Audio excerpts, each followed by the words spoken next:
Good evening, people. Welcome to Monday night stream. A little bit different this week. We're not playing any games as such this week. We're actually working on the RPG. Why is that? It's because I'm having panic attack upon panic attack trying to get this thing finished. Because the drop dead date for the submission is approaching very, very rapidly, and it's within the next week or so. I need to get this thing sent off to Frontier for approval and sent off to everybody for editing as well. So it's a bit of a race. I'm feeling the pressure big time because those of you who may have been following this this development, hi Garzini, how you doing?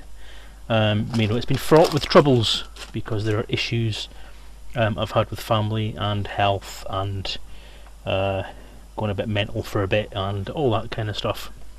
That's just got in the way of getting this thing done.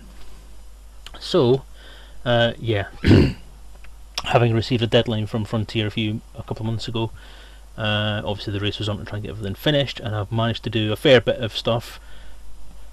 But obviously the issues that have made this project such a pain in the backside from the start haven't gone away, so I've had to work around all that kind of stuff. And you know, you're people who are following the game.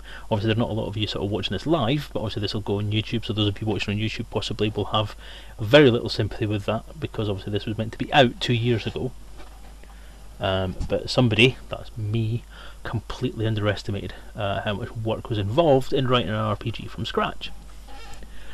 Oops. So here we go. Okay, what am I doing this evening? Right, well, over the last few weeks I've been focusing quite a lot on the miniatures rules, because that has been the biggest thing to try and get finished, because that has been the bit that has been in so many different scattered pieces around the hard drive and around the universe, that it's been the biggest thing that needed to get done. So between Colin Ford and myself, we've almost got that licked. We're hoping that we can get that written up now, and that will be the last thing hopefully to get finished off.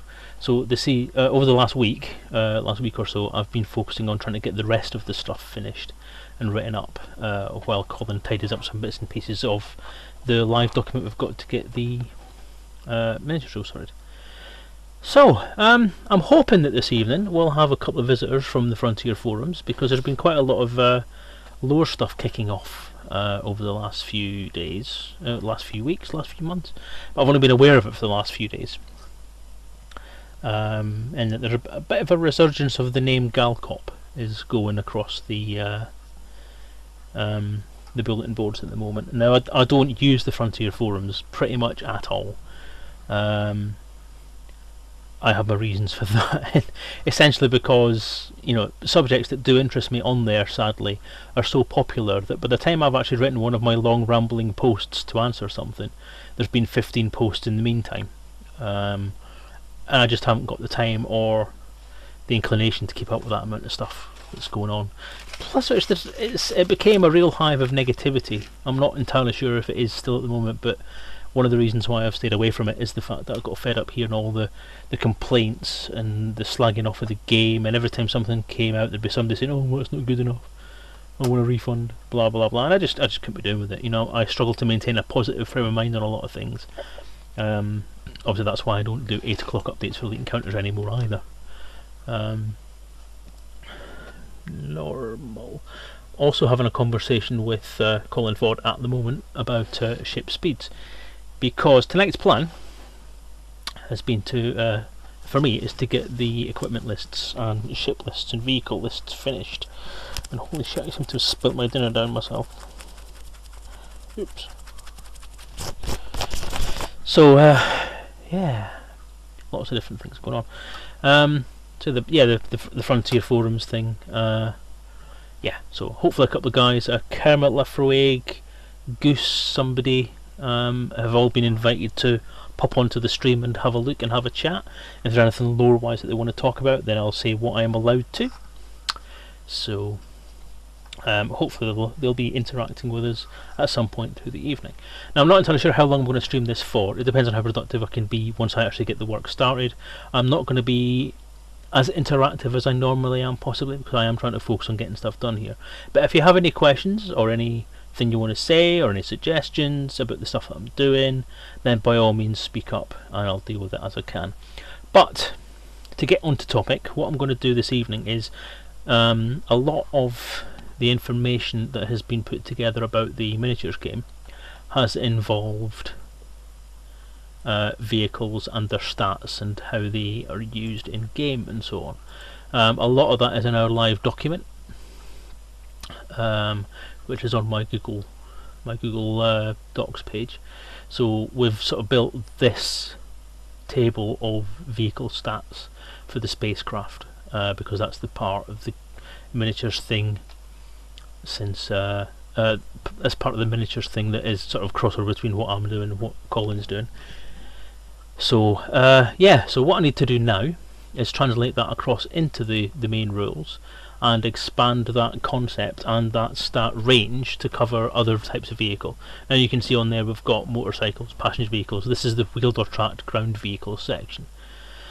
The last 3 days roughly have been spent updating and bringing the system and character generation and main sort of personal stat side of things up to date with...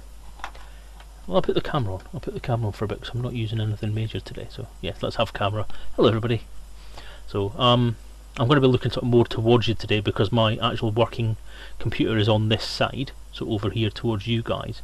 The camera is sitting on top of my productivity / work laptop, whereas my gaming PC is sort of off to this side of that. So I'm looking at my camera feed from the OBS broadcast as I do that for you. So yes, what we're doing tonight is we're having a bit of a writing session. I hope it will be informative and entertaining enough for you. It's not everyone's cup of tea, but to be honest, it's my stream, I'll do what I fucking like. But no, seriously, it's time pressures. Although I have said that this is usually my evening off to do with as I please, I honestly at the moment can't afford to have any time off. The weekend I was up at 9 o'clock on Saturday and I went to bed at 2 AM. I was up at 9 o'clock on Sunday morning, and I went to bed at 3 AM. So there you go. That's how much work I've done on the book over the weekend. I had about maybe 2 hours each day, maybe 3 hours on Sunday where I wasn't doing anything, but other than that I was in front of this computer getting this written. So there are things going on. It's hectic, it's fraught. I'm drinking coffee like there's no tomorrow to keep me going at work, and it's just ridiculous. So, Garzini and Arik saying nothing changed too much in the forum, some good areas, haven't been there since the beta. I was there for a while after the beta because I had some vested interest in being on the forum because there's issues with sort of the game and information. Sorry, I've just had my tea and I've got stuff stuck in my teeth and it's really irritating. There it is. Because there's the writers forum and the private writers forum and there's the private backers forum and there's a few little bits that are off there, and there's the community products or community projects forum as well, which is one of those things that is just noticed that I think I've got the video capture device's chroma key on. I'm going to turn that off for now. Does it retain the sentence? Yes it does. I actually do have a green screen as such, but I'm not setting it up today because it's too much fuss. You just have to deal with the fact that there's background on there. You're right, I'll Photoshop. Not entirely sure what you mean by that, Garzini. Okay, so as I say, I'm going to focus on trying to get this information copied over. Now, these are the ships that I'm trying to convert the information across from. One of the things I'm trying to deal with is the speed of the ships and the vehicles and how that would relate down to other vehicles. So one of the things I'm doing at the moment, I did a whole lot of research on this at the start of the project, but since then things have moved on so much that a lot of the calculations I made are completely irrelevant now. I do have a spreadsheet that's got all this on, but it's actually much easier at the moment just to use the wiki, because it has all the information there. And an unfortunate thing we've discovered that I've been having a quick chat with Colin about this evening is that some of the larger ships actually have a very high top speed. So we have the Imperial Clipper and the Orca, for example, are actually the two of the highest speed ships. even though they're two of the biggest ships as well. The Viper Mark III is the fastest ship at 324, which is an impressive lick for even a small ship. So it's 324 kilometers an hour, with a boost of 405. But just below that, we've got the Imperial Clipper at 306. And then literally just below that, we've got the Orca at 304. So they are actually really, really fast ships.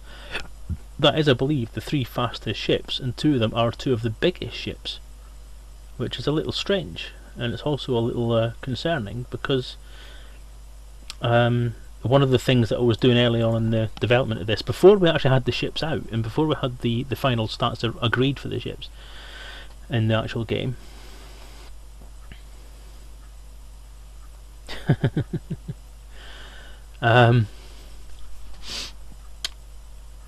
was whether or not to use speed and manoeuvrability and acceleration as a factor in the game. And one of the compromises that I made was that we'd have to, this is before I even spoke to Colin about any kind of miniatures or ship rules or combat rules or ship stats or anything like that. One of the compromises that I had in my head was that the speed value, or the thrust value as it was at the time, would be a combination of the speed and the acceleration. So bigger ships who had slower acceleration would have a slightly lower value, and I think that's essentially what I've gone with initially, because that was the basis that was used for the stats we've used in the game. But obviously then I've lost the thruster value and the acceleration value and replaced it with an agility / manoeuvrability value. And the one thing I was actually trying to think about was whether or not it's an idea to change the manner in which the manoeuvrability works and actually make it into a generic thruster stat, which would be a combination of things. And that's one of the things I was actually going to try and speak to Colin about this evening, and I was actually going to see if he was available just for a quick chat, so we can actually ask that live and see if he's willing to have a quick chat about what we need to do with thrusters. So just give me a second, I'll just drop him a quick message and see if he's available for a quick chat this evening.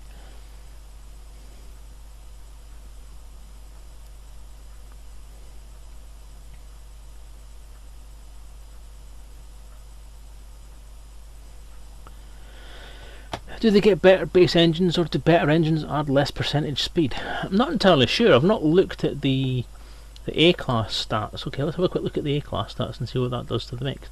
From what I remember earlier on, I do believe that there wasn't actually much difference, that it still ended up being kind of the same. The A-class, wow, A-class, the Imperial Clipper is actually the fastest ship. If you have everything A maxed out, the Imperial Clipper can clip along at 348. The Orca, again, faster at 337, and the Viper Mark III is pushed down into third place for the air-rated ships, and that includes boost as well.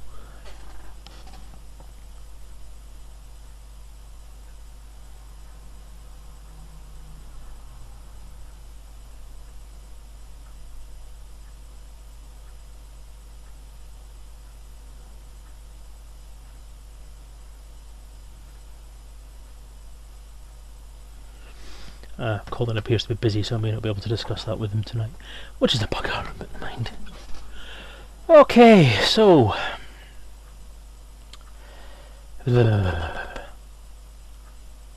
acceleration is not equal. I know it's not.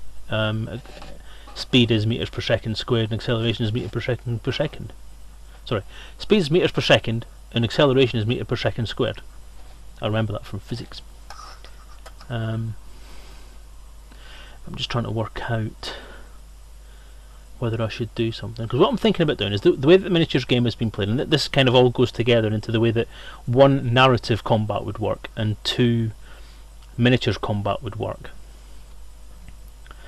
I'm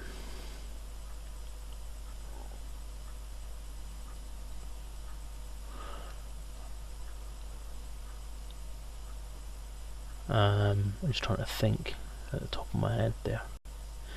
The acceleration factor is something that has to be kind of in the background, like a secondary consideration based on the size of the ship, and I'm just thinking that one of the things that could have an effect is the thruster value could be a reflection of what we've currently got as manoeuvrability, which is literally just how fast the ship can turn, can we use that as a combination of how fast the ship can turn and how fast it can accelerate? So the higher the what is currently the man value, which I would want to change to thrusters, then the more it can turn, but also the more it can accelerate. And in game stat terms, you have a speed value and you have the thruster value, for example. The speed value can go from 0 to whatever the top speed is, so say 4, and say you have a thruster value of 3, then you can only change the speed by the amount of the thruster value. So if your speed is 0, your move rate or your speed is 4, but your manoeuvrability / thrusters is 3, then you can only go from 0 to 3, or from 0 to -3 if you want to go in reverse. Likewise, if you're doing full lick forwards at 4, you can't come to a standstill because your thrusters of 3 would only let you go down to 1, so you'd have to, your next turn, you'd have to move 1 forward. That's in miniatures sense. In narrative sense, there'd be some kind of comparison between the stats of your ship and someone else's ship that would either cause a difficulty increase for a manoeuvre or to try and get someone in your sights, or it would be it would deduct like a difference. A positive difference would mean that the person with the positive difference could add 1 to the dice pool, or something like that.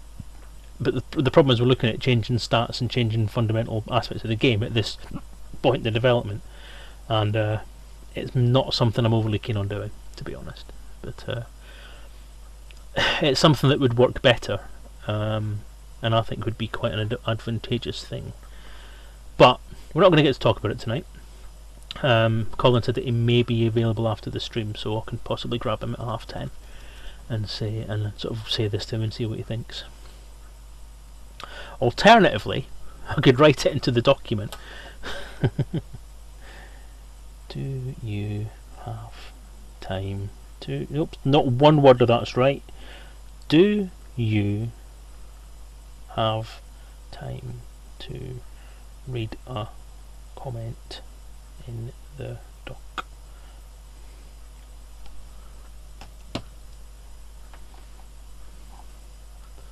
So if I go to that for now,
more special manoeuvres per agility stat point could be a mechanic.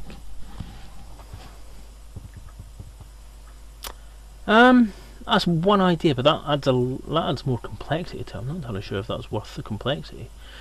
Galactic Midden, hello, welcome, Andy. Keep forgetting that Andy is Galactic Midden, and it's becoming a problem because Andy's a weird guy, a lovely guy, but a weird guy. But then so are most people that I know, so yay! Okay.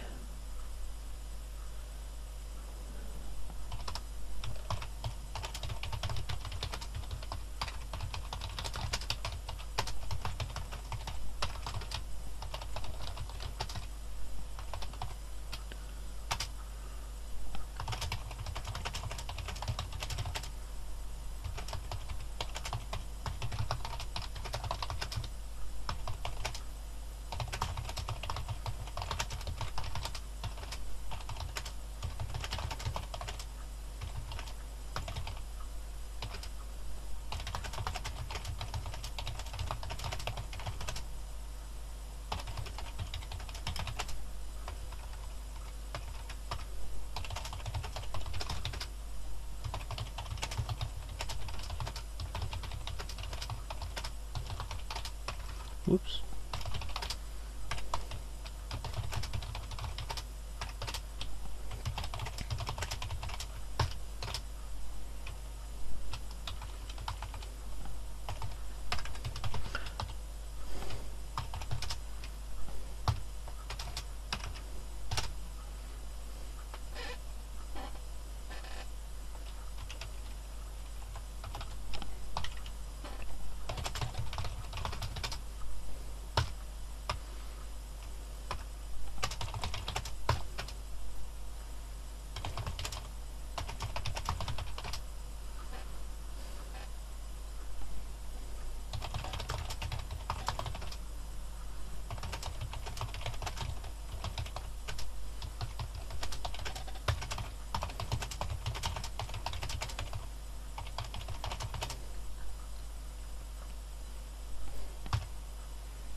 What the hell are you guys talking about?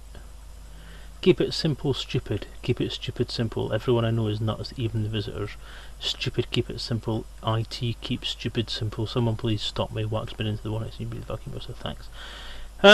Okay, that's helpful. Thanks for that.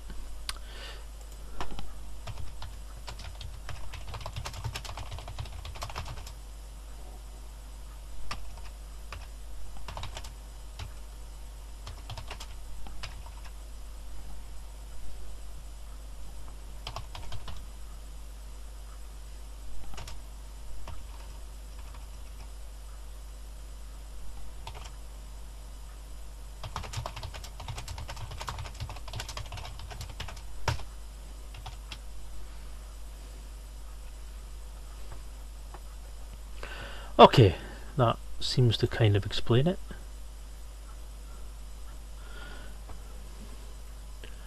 Okay.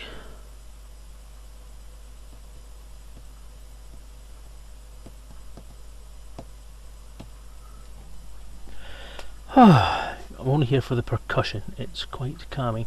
I did actually mean to stick some music on, because obviously with there being a kind of non-interactive screen, it would be nice to have something to actually listen to.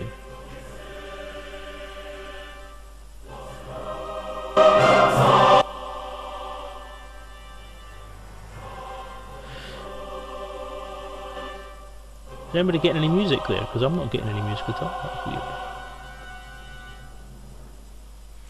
That's because I've got the wrong headset set up. I'm on the other headset, aren't I? I am indeed wearing the wrong headset.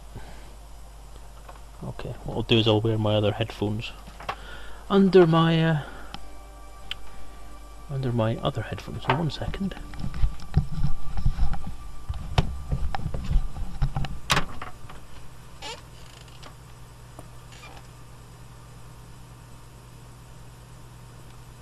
Oh, that's the wrong side. It isn't. That doesn't fit in here. As my ear is backwards.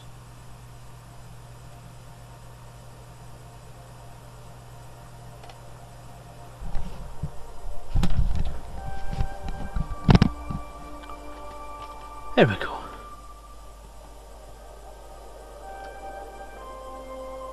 That better? Right, if that music's too loud, just let me know. I'll turn it down a bit.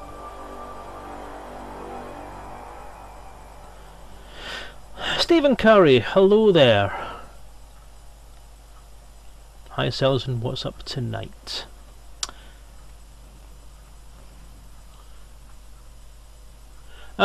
As I said before, I'm doing some of the RPG work tonight because I'm thingy. Damnation. Okay.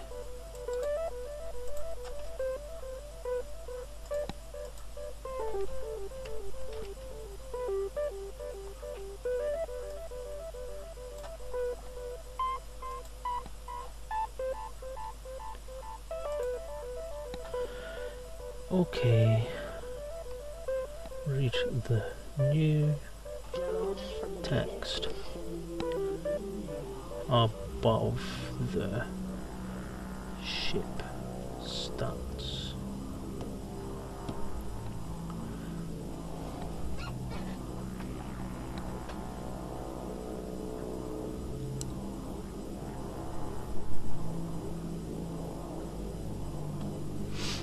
Okie doke.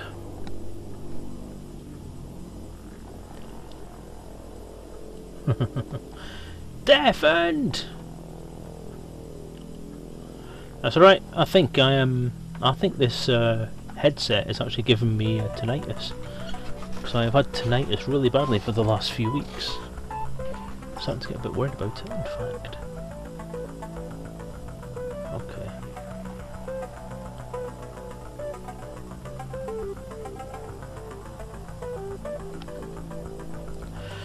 So, what have we got? The fastest ships as standard. And I'm not going to go into the A-class stuff. Because... just because. Why is this out of order? Why have we got those there that are slower than the ones that are down there? And why is this table so shit?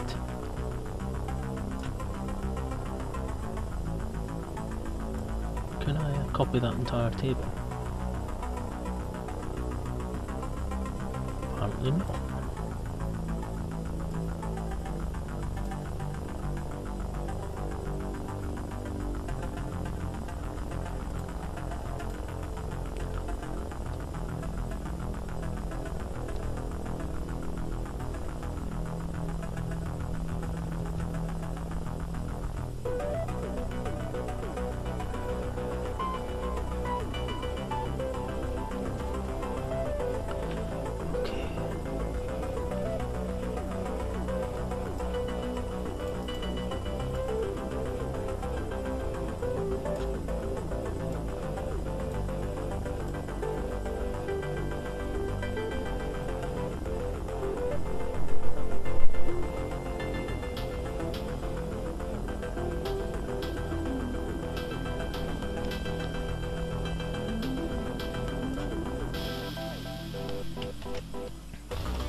Oi, right. Let's open up a new document briefly.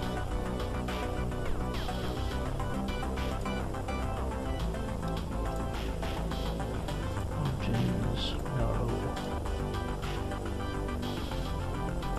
Paste.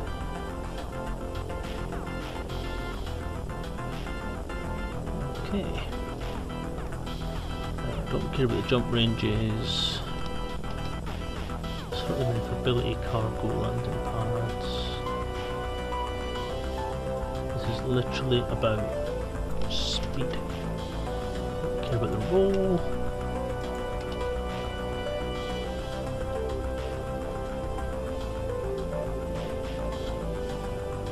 That's because they haven't got brackets around them, that's why. Okay, so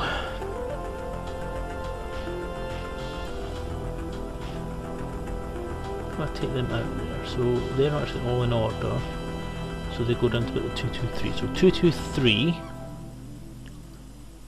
223, so if I put them in there,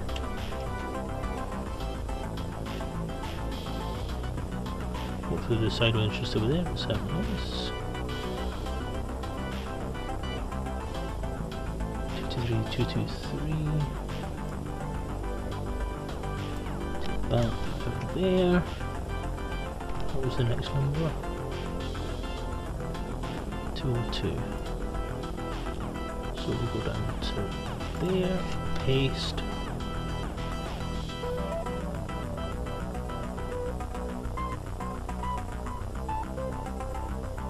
Is that actually in order? 214, 206, 202, 202.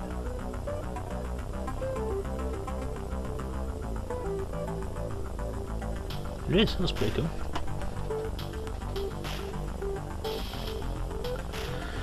Okay, so that concept actually goes down rather well with Mr. Ford. So using the changing the manoeuvrability value to thruster value, and using that as a limit on how much the ships can change speeds between turns, works quite well in a gaming sense from his point of view, and sounds like it should work okay from my point of view as well. It also means that we can balance off how well the larger ships can move. So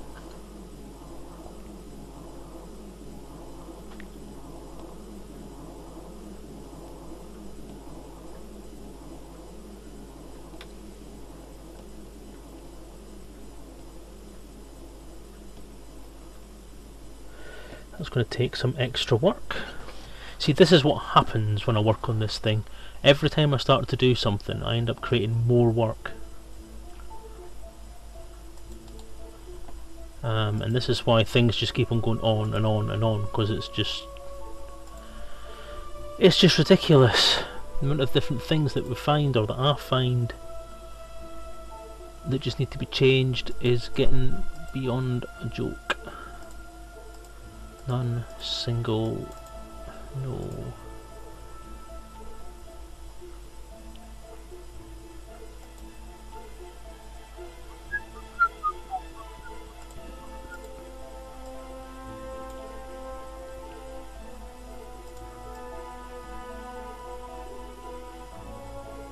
Hey, where's the Type 9's text gone? That ain't good. Okay, no colour. Let's change that paragraph style again. None, single, 0 point, 0 point.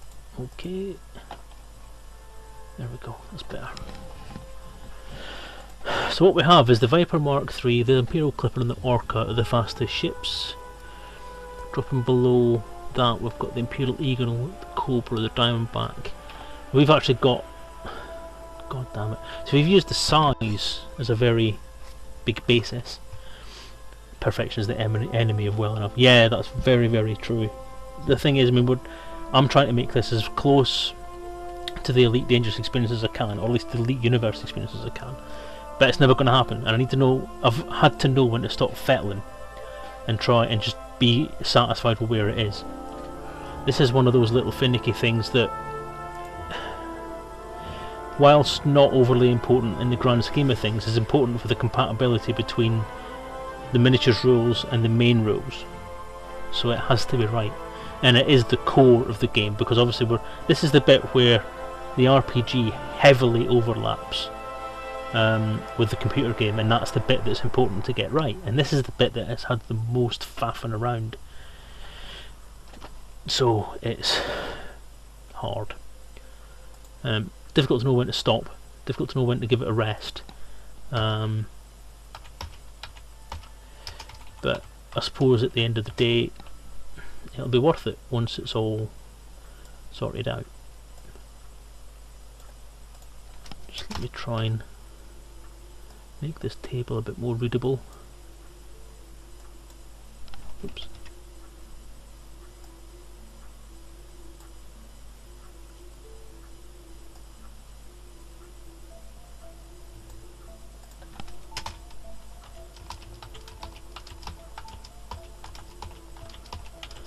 Now, one of the things that I can give you an example of something that we could work on a bit more but aren't gonna, is the boost and how effective the boost is. I mean, if you look at the difference in some of the boost values here, for example, look at the difference between the normal speed of the Federal assault ship and the boost speed of the Federal assault ship. You know, that's nearly half again the speed. Good evening, Fluff. How you doing, mate? Ah, Jesus, that's loud.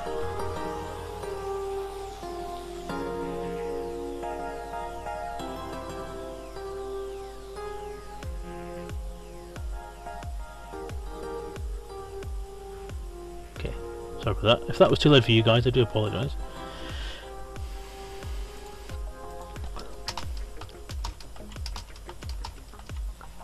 Okay, Type 9. Why did I miss the Type 9 stats? So, we need... Oh, that's why. goon. So we need them. Keep text. I'll grab the price as well because I might need to use that shortly. Keep text only.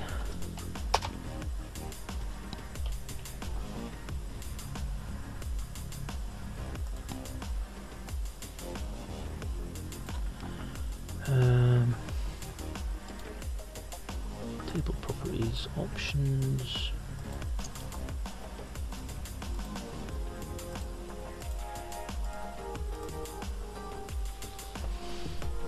Why is that so padded out?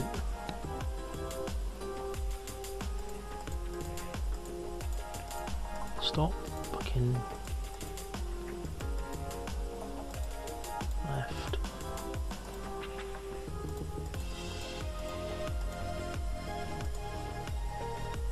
Oh, bloody word in its format. Fluffy one, new gaming PC. Ooh, shiny. That'll be the last we'll see you then, apart from in game. Okay, so what we've got is we go down to the Type 9, which is the slowest, 131. So what worries me slightly is that what we've done in the game is we put quite a lot of discrepancy between the fast ships and the slow ships. Now, interestingly, the fighters, the Federal fighter, the Condor, and the Imperial fighter don't have stats. They don't seem to have speed stats in the game.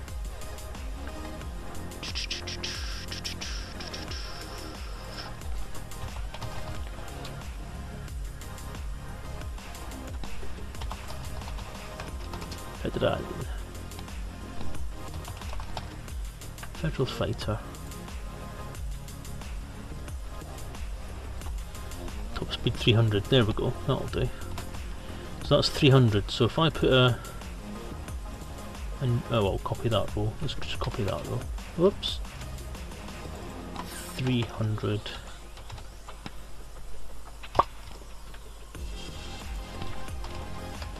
Federal fighter. And make that bold so it suits something else. And we also have the Imperial fighter anywhere. Imperial fighter. Probably about the same, isn't it? It doesn't say. Oh my god.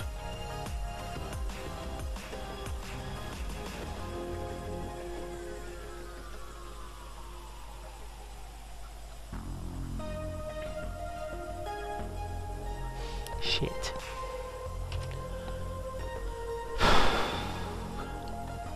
Do you know what? I'm just going to say it's the same.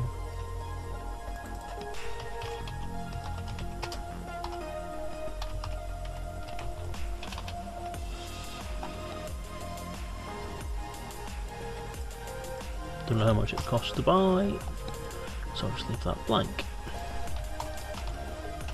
There we go. Okay.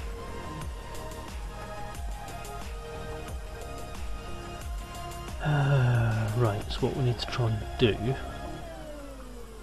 Could you scale it off the numbers in QVC? I don't think it should be much of an issue to just go into CQC and grab the actual value. Like essentially push all the stuff into engines in CQC and then just ramp it up to full speed and see what happens and see what it maxes out as. But for the moment I'm going to assume it's very similar. I'm not going to... If somebody wants to go off and do that, then by all means feel free. So that looks quite rude doing it that way, so I'll do it that way. That would be awesome of you to do that. But I'm going to try and actually deal with getting this right. Very conscious, I'm seeming to be wheezing quite a lot.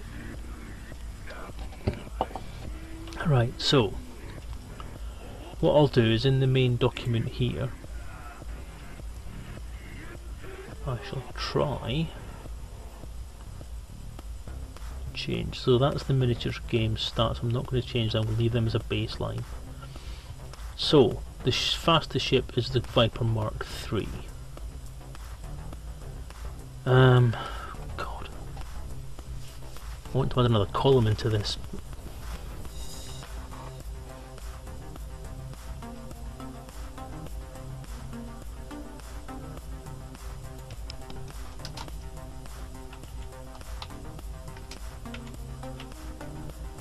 I'm not sure if that's a good idea. Oops, too much. Just take one. That'll do. Am I talking about max speed with all the pips? Yes, but without boosting.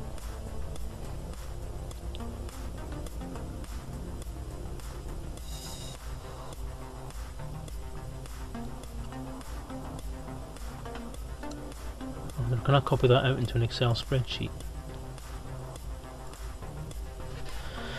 Oh, here we go again.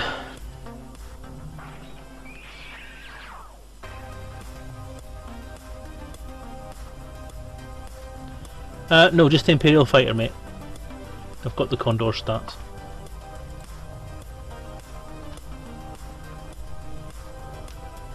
Right, so let's see, can I take that table?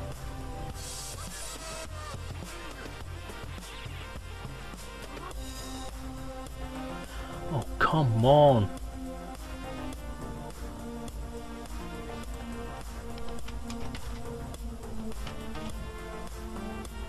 Ooh, it worked! Mega!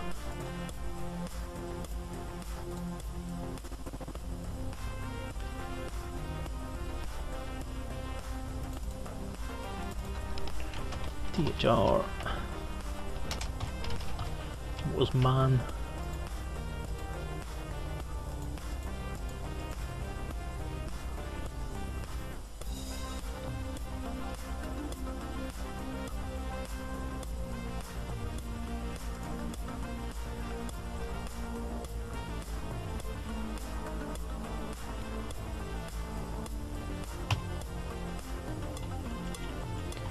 Obviously the Viper and all the ones that are up above 300 miles an hour, so 300 kmh,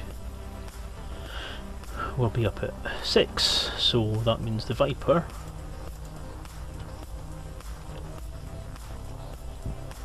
where's my dock? There it is.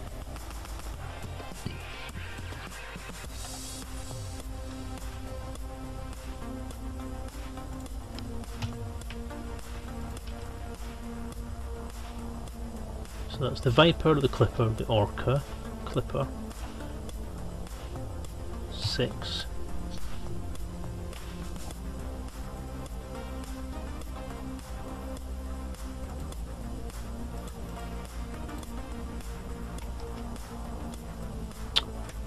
Why did I change that?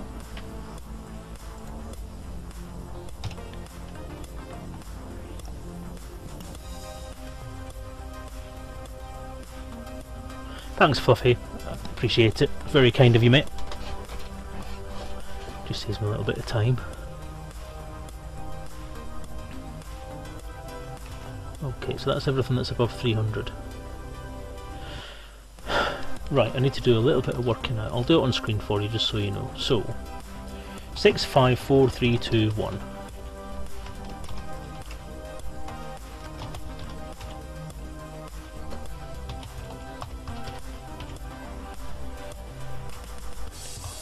To 350. Oops, 300 to 350. 250 to 300. 200 to 250. 150, 200.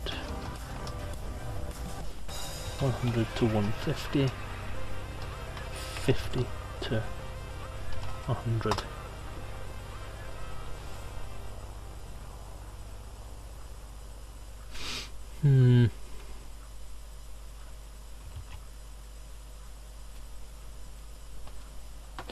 So what does that take it down to? So for a Sidewinder at 220 that would be 4. Which I believe is what it is.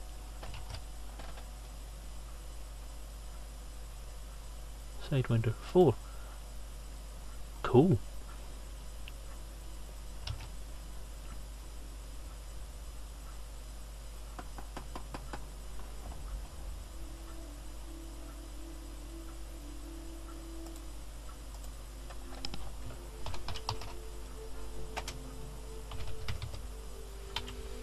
Should have brought the hull mass over as well, because that is what's going to determine the THR.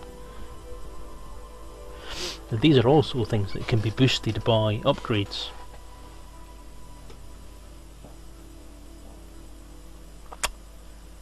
So, interesting. Okay. Okie dokie. So, Fed Fighter. We're going to make that. So if it's 300 on the nose, is it going to be 5 or 6? So I think I'm going to make that 299.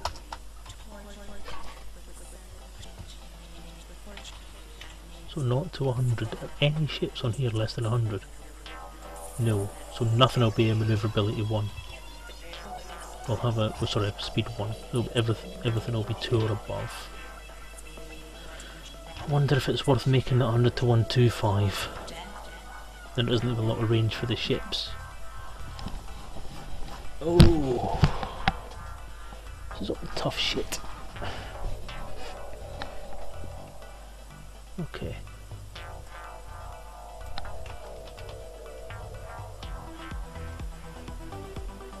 Okay. Okay. So does that seem like a good range then?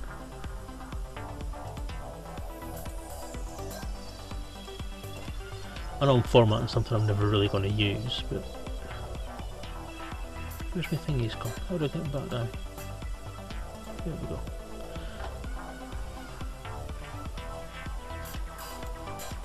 Oh, if I put them back up, I don't really care.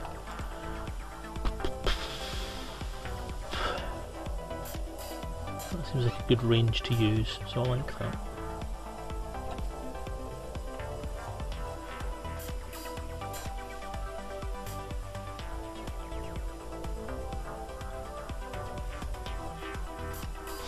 $230 with 4 pips.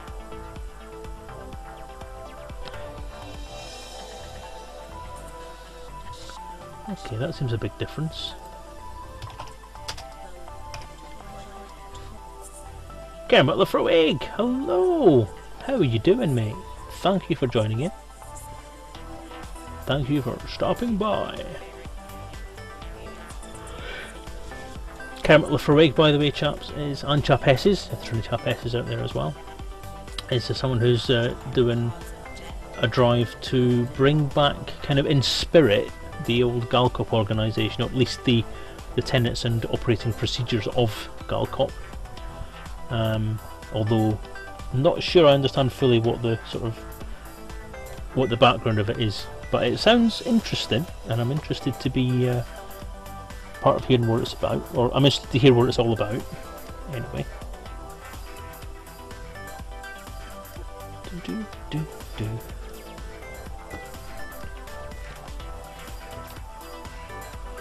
Okay.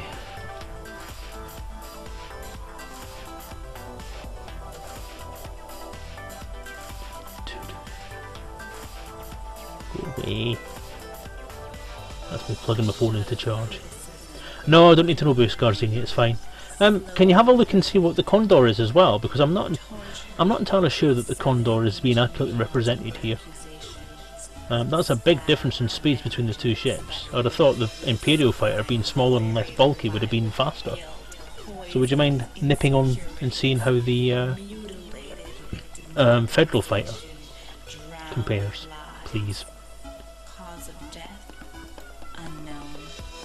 So it's 230, so that would need to go down there.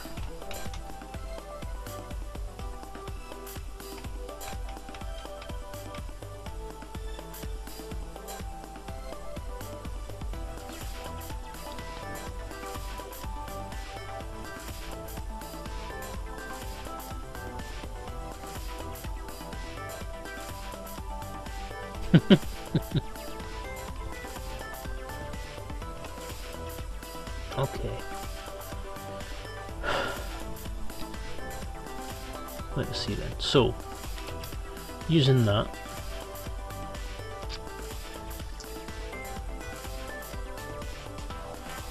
Federal Fighter, 6 and 6. Well, Imp Fighter is definitely slower, so that being 230 would actually be 4. That's a big difference. So the Imperial Fighter is 4.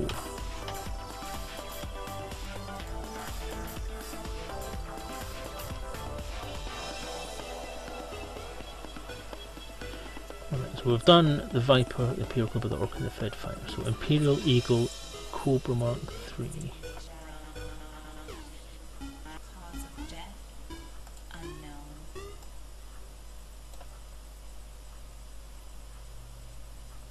Oops, too far. Game was one before I could change.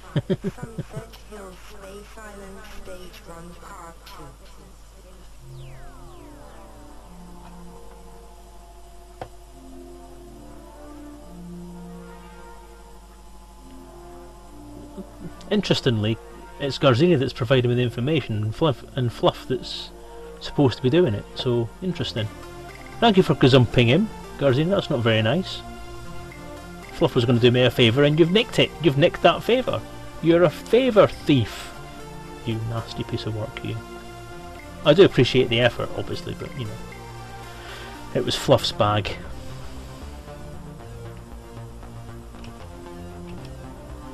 Okay, so Imperial Eagle.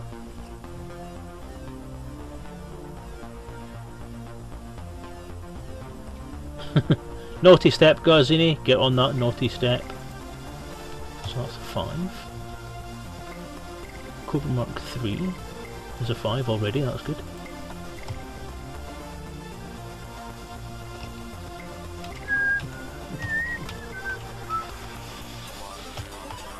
It's interesting how it's changing the size of all these boxes as I do these numbers.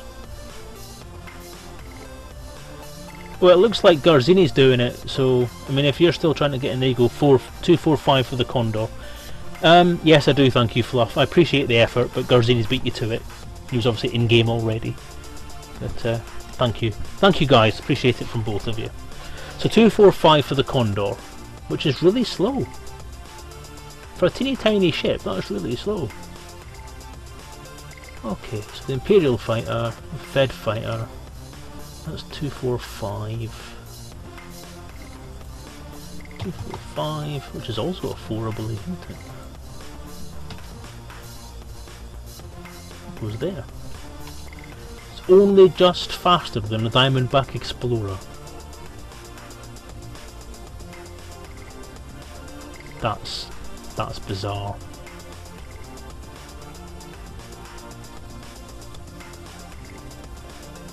That is absolutely bizarre. Anyway, where were we? We're looking at things above there. So that's that. So Cobra Mark III, Diamondback Scout. DB Scout is now a 5. Imperial Courier is a 5.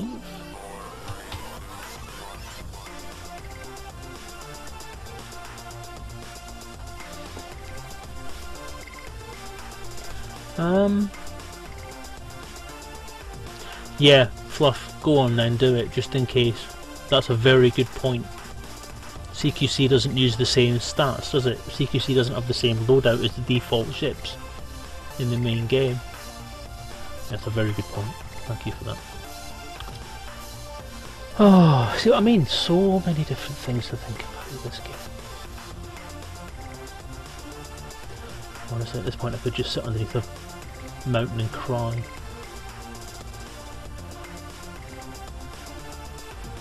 Imperial Courier I've just done, haven't I? That's a 5. Viper is also a 5.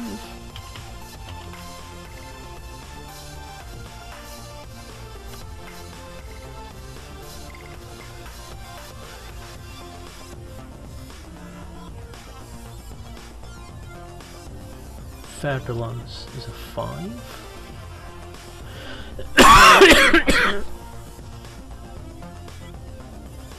Which is already. And Asp Explorer is a 5. Which is a boost.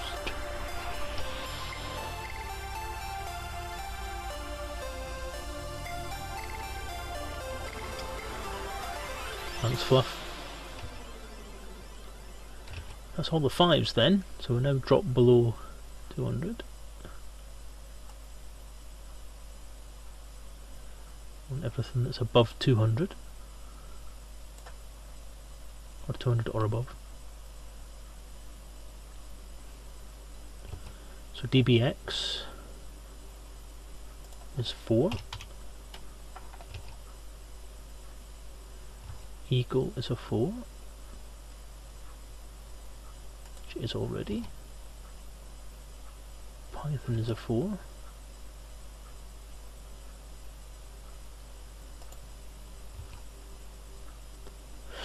Purifier we've done. Type 6 is a 4. Oh, that's had a boost. Scout is a 4.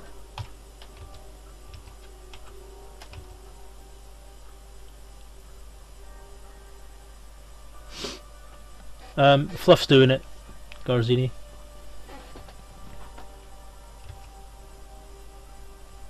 You're up against Garzini. It's a race, it's a fight to see who can get the stats first.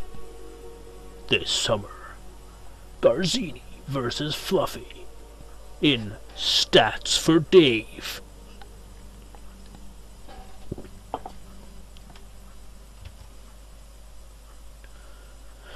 Sidewinder is a 4. Adder is a 4. Wow. Vulture is a 4.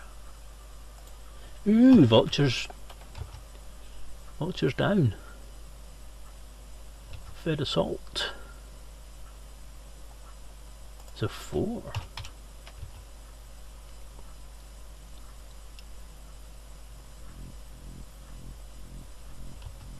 Hauler is a 4.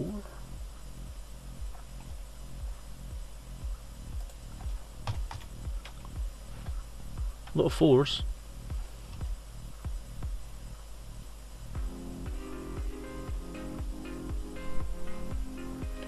You know, I might make that 210. No, I'm not. I'm not, because there's not a lot of difference. Let me keep it where it is. Imperial Cutter is a 4.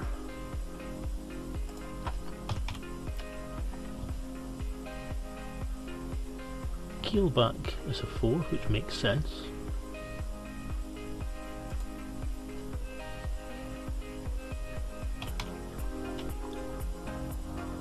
Hey Edarin! How you doing, mate?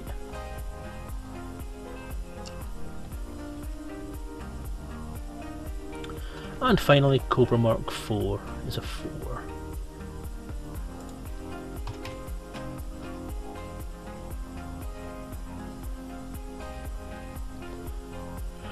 Because that makes sense, because what I'm trying to do here, it's not a matter of making sure that different ships are faster or slower than each other, it's a matter of making sure that they're balanced and that there's enough space to have max speeds for other types of vehicle as well, because we're trying to deal with things that are going to go from like 0 to 100 and stuff like that as well. Pardon me. So obviously my goal tonight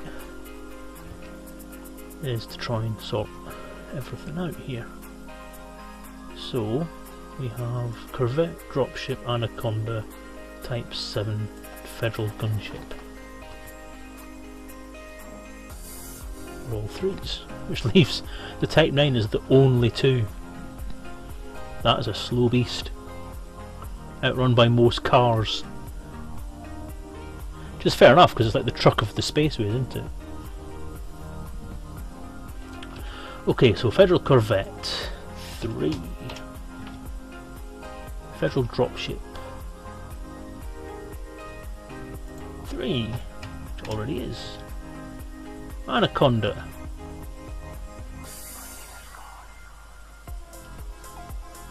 3. Type 7. 3. Federal gunship. 3.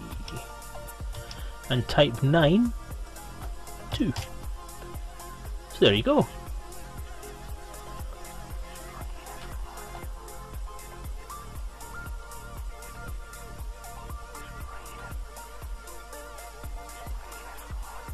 There's a rejigged stat count.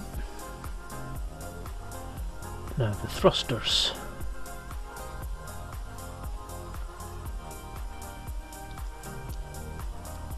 Interesting that Fluff and Garzini have both just, I think, been distracted by killing each other now and haven't reported what the actual speed of the Sidewinder is now. Interesting.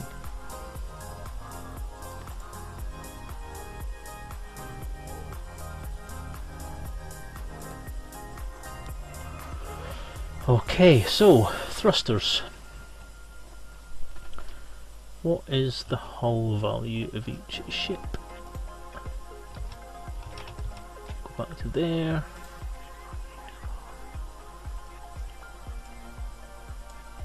Ships.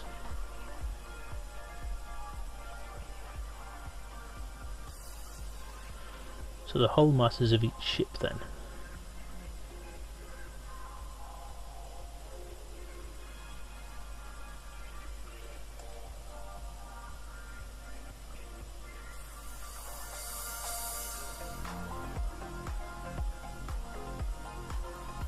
Doesn't have it in the bloody table, that's not very much use, is it?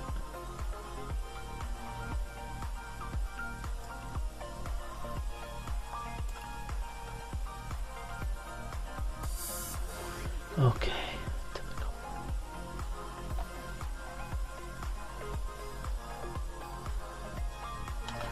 Do it the old-fashioned way then. Or Adder, Eagle,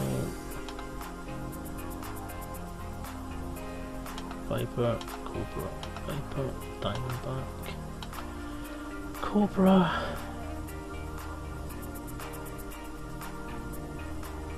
D6, DB, PAL, Keelback.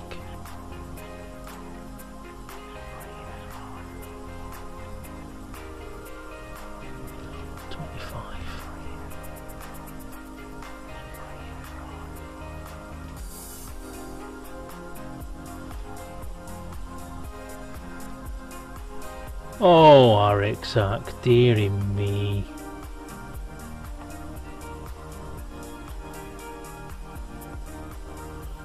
So, CQC Sidewinder, 4 pips, 205.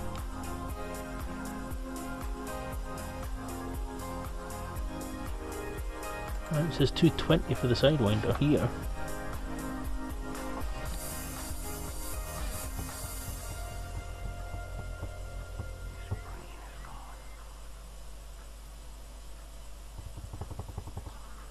That's a bit weird. So the CQC Sidewinder, 4 pips and engines is 205, which is 15 less than the entry that's on the thing. Whereas the boost is 279, which is still less, but a lot more less. So okay. Okay, so if I just add 15 to each one then. Well, that's a good record to have, Garzini. I'm proud of that. I've driven you to CQC. I've driven you to seek death in CQC because I stream. Tar. Okay, so I'm just going to boost that to 260, which takes it up a rank, which is good. Imperial Fighter, where is it?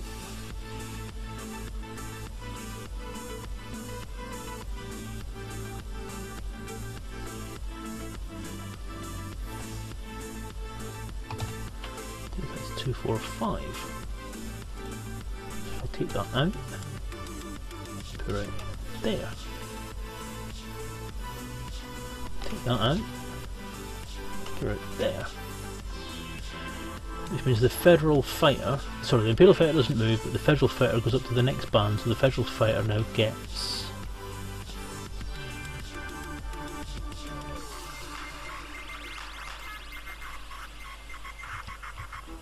It's a 5 now, doesn't it? It's a 5. That's a 4. Okie dokie.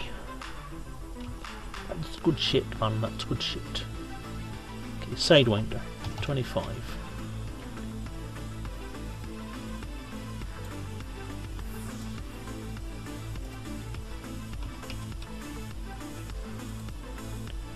Eagle Mark II. 50.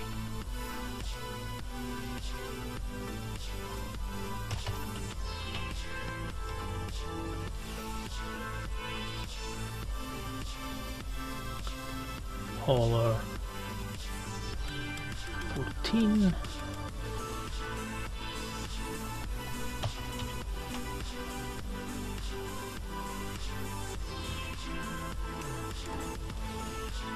Adder 35. Imperial Eagle 50.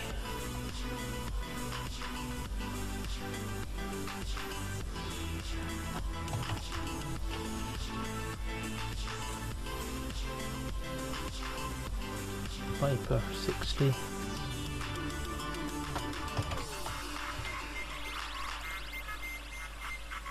Cobra 3. 180. Viper 4.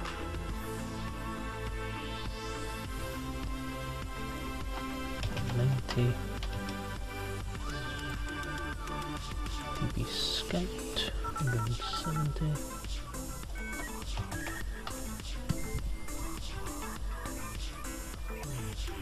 Cobra 4. 210.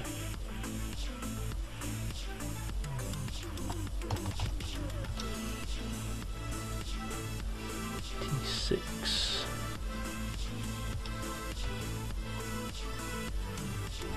155.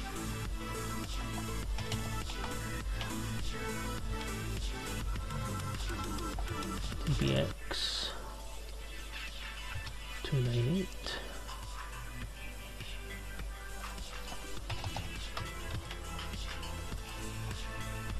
Imperial Courier. It isn't really an Imperial Courier. Is it? 45. And keelback. 180.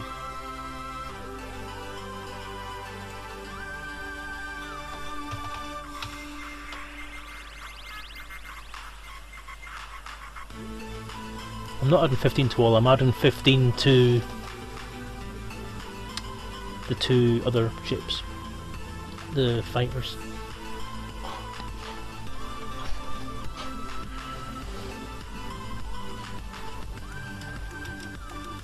Oh, that was the keelback. Asp Scout, Vulture, Asp Explorer, Dropship, Type 7, Assault Ship, Clipper, Gunship, Orca, Lance. Oh, pardon me.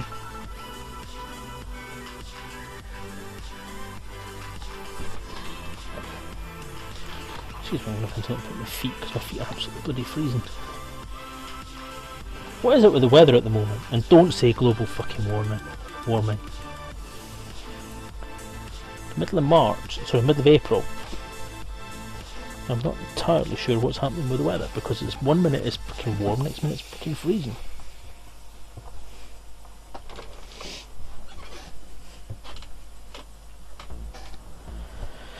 Oh.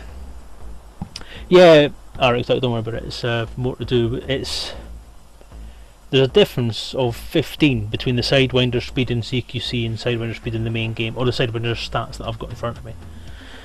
So I'm using that to up the speed of the Imperial fighter and the Federal fighter because they're the only ones that don't have actual stats in the tables on the website. So. Ooh, purple pills.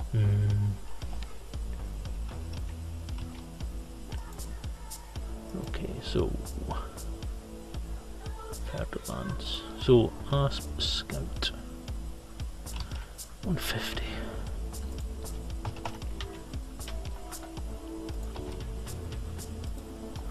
Vulture. 230.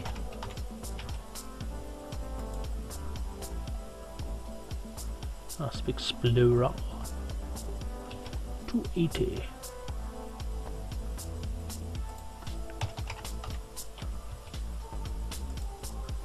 Federal Dropship. 580. It's a big change. Bifford! It's Bifford! Hello, Bifford! Sorry, I've had far too much coffee today.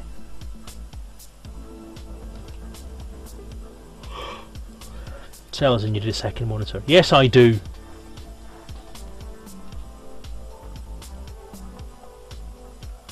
Type 7, 420. I don't have the space, Bifford. What am I doing? Type 7.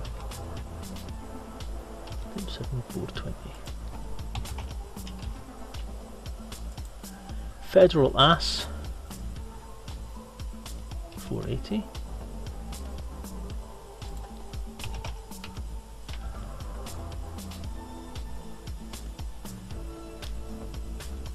I'm usually this clean shaven nowadays. Although I have noticed I have a bum chin. I never had a bum chin when I was younger. I'm assuming that's fact because it's in my face. The thing is though, Biff, right? I don't have space for a second monitor on my desk at all. Because it's taken up. I don't have that big a desk and it's in a broom cupboard. But I do have two computers. I have a laptop, which is what I'm doing all this crap on. That's the screen that you can see in front of me is my laptop screen. And I have my gaming machine, which has a 32-inch TV attached to it. If I had enough cable on the camera, I'd show you everything. I wonder if I could use a mirror.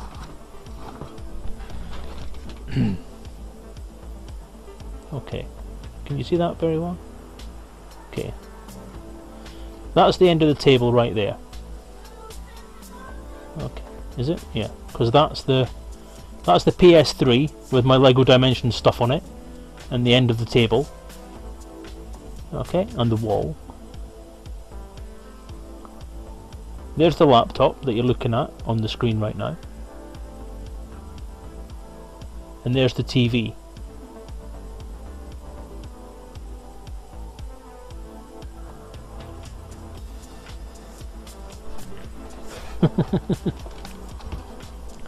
Yes, Edrin, Lego.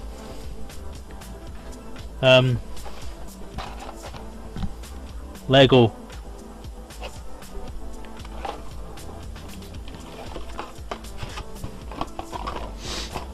Lego.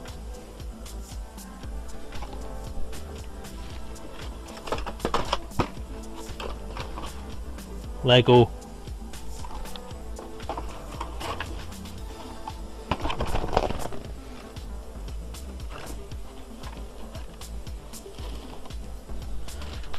Ow.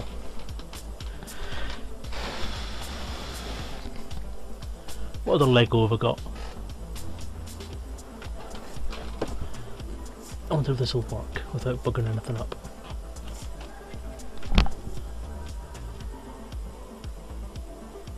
Lego. If you look up the top there.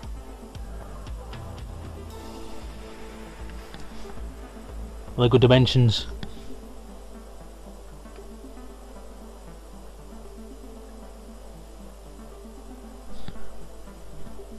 Other Lego Dimensions.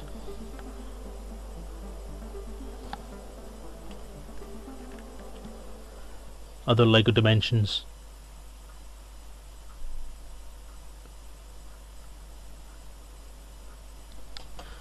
Other Lego. Yes, kissing spacemen.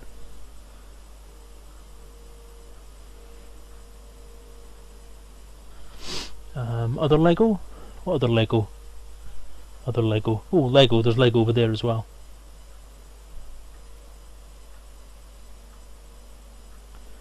I know it's really small, so You can't really see it very well, but it's there. I'm telling you.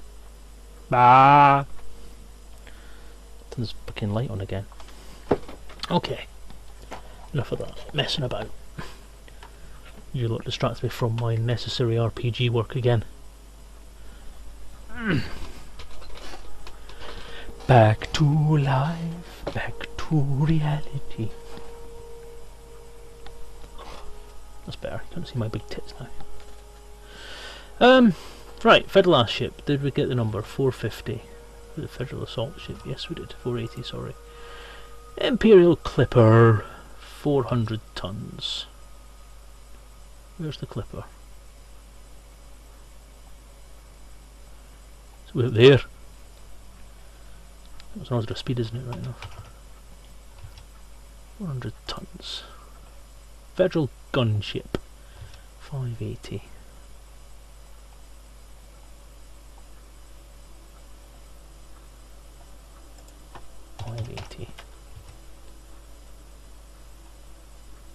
Orca.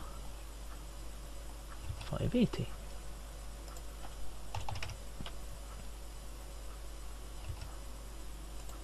Verdalance. 250.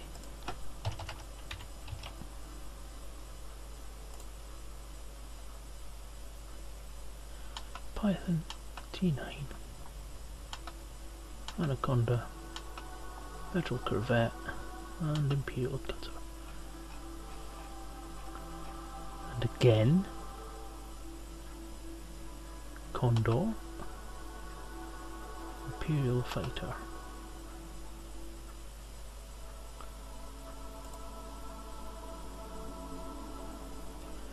Python. I'll wait a second while it does that. Why are you sorry, Adrian?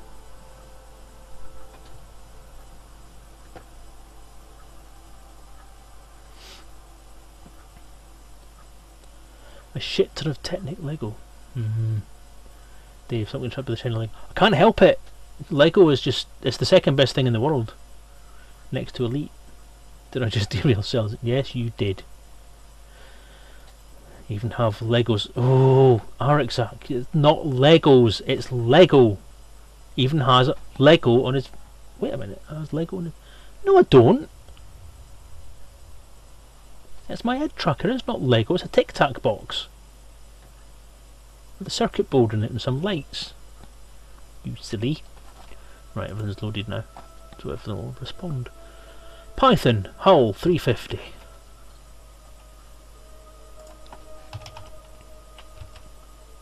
Click. Type 9. That's 1,000 if I remember rightly, isn't it? Yep, 1,000. No wonder it's a shit.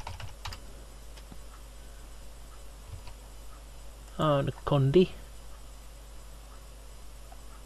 is 400. Federal Corvette 900. I assume the Cutter's next.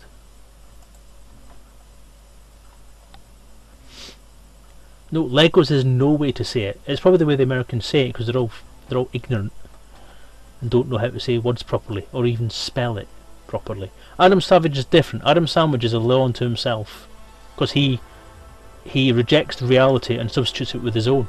So he actually gets it right. No, things it's not a common thing, right? Because Denmark or like the Lego company itself have said that there is only one official way of saying Lego properly. The Lego product is Lego. Individual Lego things are Lego bricks, Lego plates, Lego joints, Lego lights, Lego whatever. It's just Lego something. Legos is not a good way of saying it. And the appropriate way of saying it is Lego in capitals. So Lego in capital letters is the collective name, collective, is it adjective? For Lego stuff. Individual things are Lego capital Lego pieces, yeah, you can get away with that. Yeah, it's fine. Not legal, definitely not legal. Legal, that's a whole different thing. Oh. Hang on, I've lost my cable. There we go. So now I have 3 cables dangling from my head. Lego X. This is like porn Lego. Pink Lego. Imperial Cutter 1100.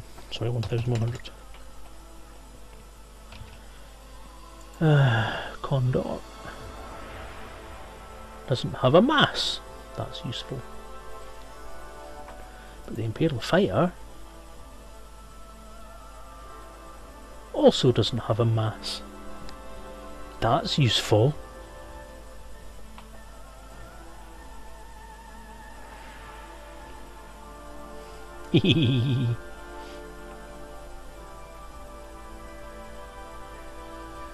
Message from Amazon. Your package with Lego Dimensions level pack Back to the Future will be delivered Tuesday 26th of April. Yay! I've bought 3 Lego packs today. I'm going to get a slap from the wife when she knows I bought a 3rd one. Because the thing is, right, when I bought the Lego Dimensions base pack, when I bought the Lego Dimensions base pack for 70 quid, I got a money off voucher from Toys R Us. I got a little card, a gift card for £10, and it was valid from the 18th of April. So I went and spent it today, but they didn't have what I was looking for, which was the Back to the Future level pack. So I got the Ghostbusters level pack instead.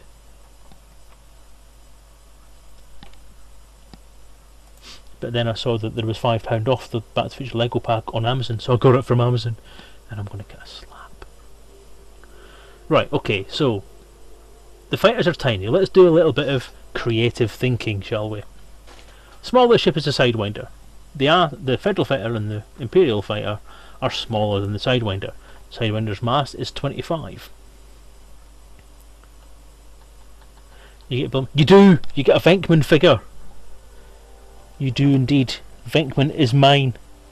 The thing is, Venkman is also mine another way, because I have the Ecto 1 model, which you all know about. Hang on, let me see. Is it? There you go. It's Venkman! Venkman! Yay! Venkman's coming to get you. Ooh.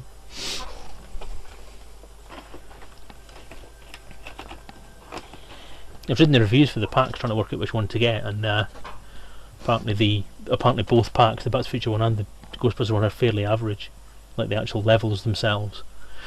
But I don't care, because they say the actual open play part of it, where you get to play in essentially the entire ballpark of area. So you get the fire station and some other bits and pieces and areas from the Ghostbusters film, and you can play in it. Apparently the level that you get with Back to the Future level pack is very mediocre, but you do get the ability to wander around Hill Valley in all 3 time zones. So 85, 2015 and 1885, whatever it is. So how cool is that? Yeah. Okay, so I'm just going to take that. Yeah, that's the one that I've got. The Ecto 1 model. That's the Lego Ideas one, isn't it? That's the one that I've got, which is up there as well. At least it was. It's in there somewhere. Where is it? It's in there anyway. It's over there. See that blue box? This. It's in there. I also have the I have the DeLorean as well. I do indeed have the DeLorean, which is somewhere else. It's not in there. I think it's actually in the black thing under there. Right. So that's progress. So I'm basically going to say that the Imperial Fighter and the Federal Fighter are both 16. Federal Fighter is slightly bigger, so I'm going to say that's 16, and the Imperial Fighter is 12. Okay. So what to do then is to use those values and create some kind of maneuverability / thruster value based roughly on what already is in each ship, and hopefully what is a meaningful level here. So Look at the smaller ships, so we're looking at sort of 1 to 50. And the Viper's meant, no, see the Viper's quite, let's say 1 to 50. So thruster,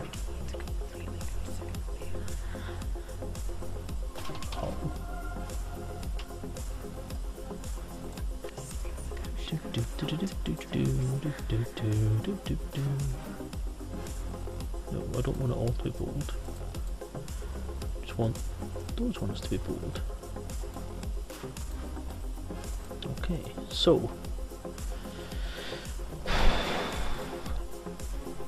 1 to 50.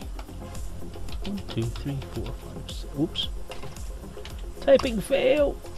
6. 1 to 50. It is, isn't it? I thought that. It's really, really fucking small.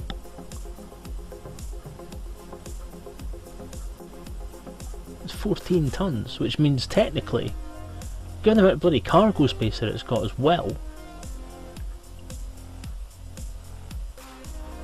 DeLorean, Darth Vader, Stormtrooper, Monorail, Lego Train, AT-AT. Oh my god. So you like Lego then, Mech Shadow Beast?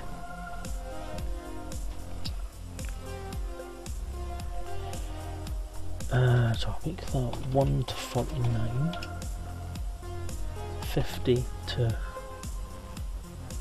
100, 50 to 99, 100 to 249, 250 to 499, 500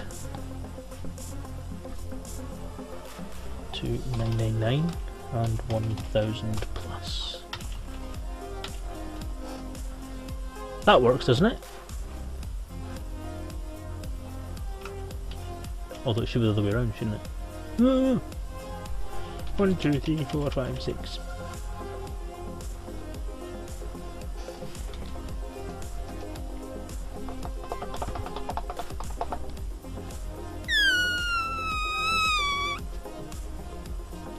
See, I don't like those big Lego figures, the big Lego Darth Vader and Stormtrooper models. I'm not overly keen on them because they're not really Lego; they're just figures.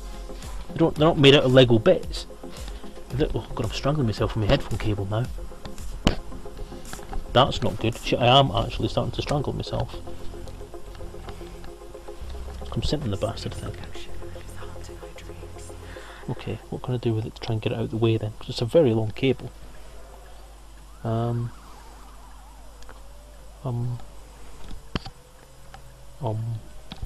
I'm stuck. What do I do? I'll loop it around there. Oh, tell you what I could do. No, that's silly. Oh god, I don't know. Just put it over there. Right, so if your hull is huge, so if you have 1,000 plus tons hull, and your thrust is crap, that's not necessarily true, is it? Because to be honest, the Imperial Cutter is actually quite manoeuvrable in comparison to other ships.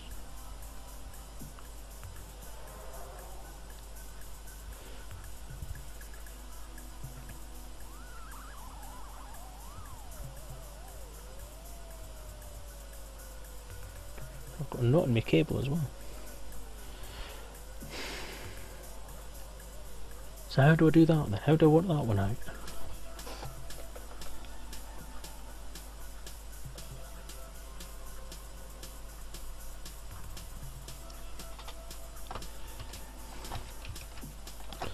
So what we've got, let's have a look at a comparison between the Type 9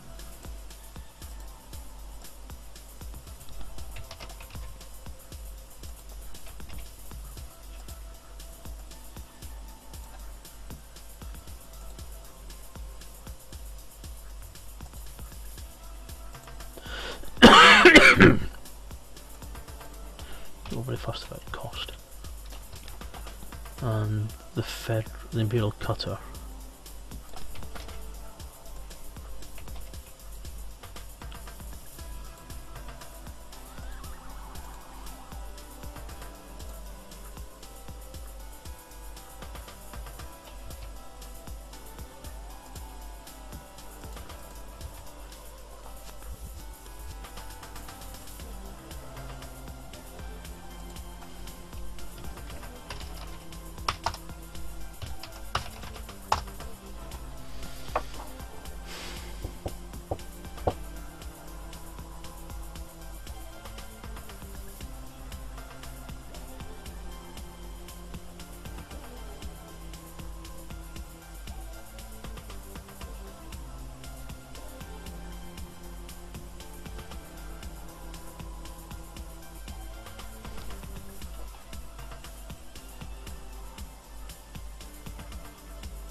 Yeah, but how do I represent that? Is there a way I can actually work that out easier, or do I just do it things that are faster and things that are better just by arbitrary decision, or do I do it scientifically? Because one way I can do it just by assigning numbers, and one I can do it that actually makes sense when you come to actually add other ships to it as well.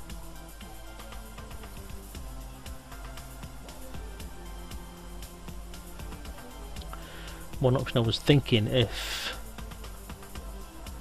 take the mass and take away, no, if I do the mass and take away the speed. Oi.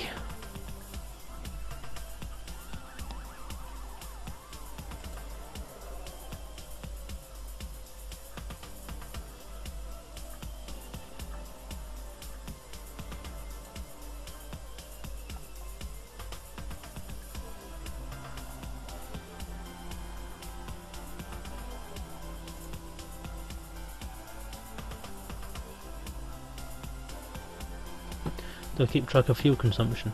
Not technically, no. That's a narrative based thing.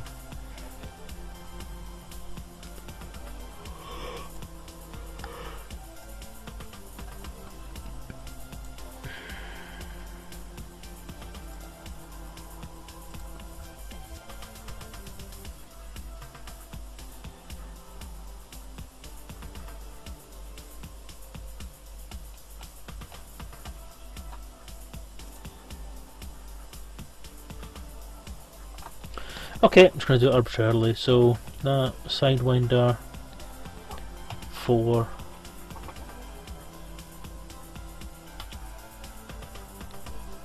Eagle 4, Hauler 5, Adder 5, Pure Eagle 4, Viper 5, Cobra 4, Viper 4, Scout 4, Cobra Mark 4, 4, Type 6, 4, DBX 4, Courier, actually I'm going to make that 5, Keelback 4,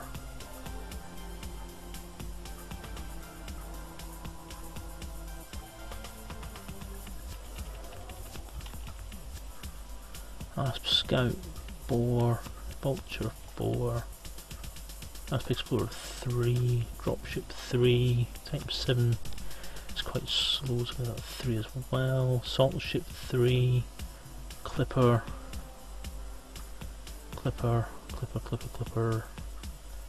3, Gunship 3, Orca, actually we're going to make Orca 2, Verdansk we're going to make a 4, Python 3, T9 is definitely a 1, Anaconda 2, Corvette 2, and Cutter I'm going to make 2 as well.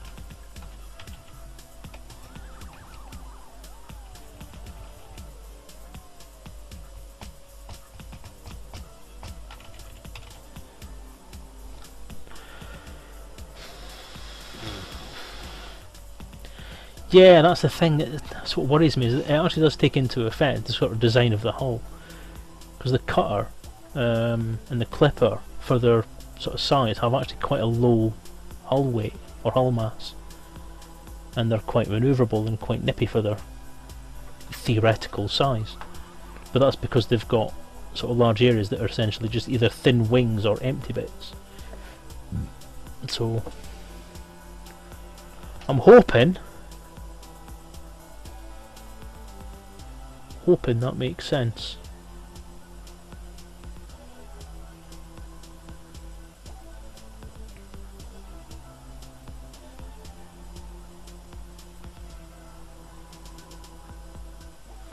No, I don't want to separate out into any more stats. I want to keep the stats that I've got.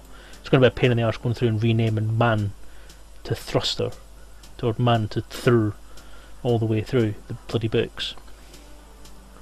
As it is, so I'm not going to introduce another stat at this point in time.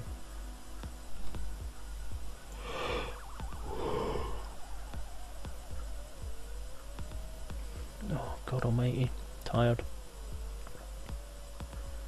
Okay. That actually kind of leaves things in a better situation than they were.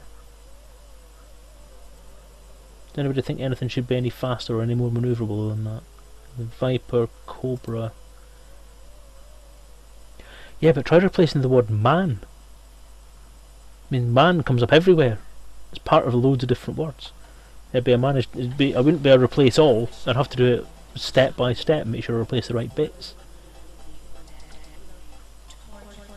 The one benefit, in fact a very good benefit, I'm sinking lower and lower here, aren't I? The main benefit from it is that I don't have to write manoeuvre or manoeuvrability anymore. Yay! Because that's a fucking bitch to spell.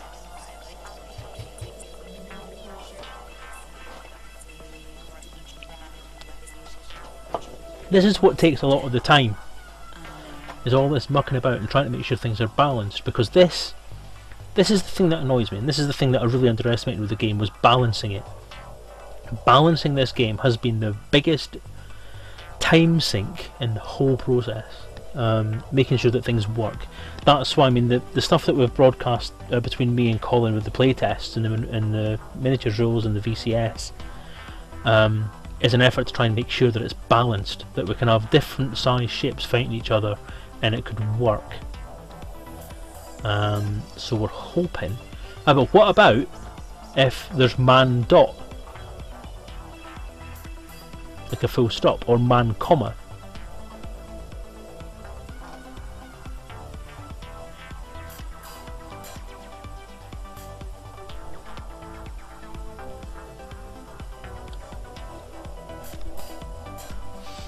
Never mind.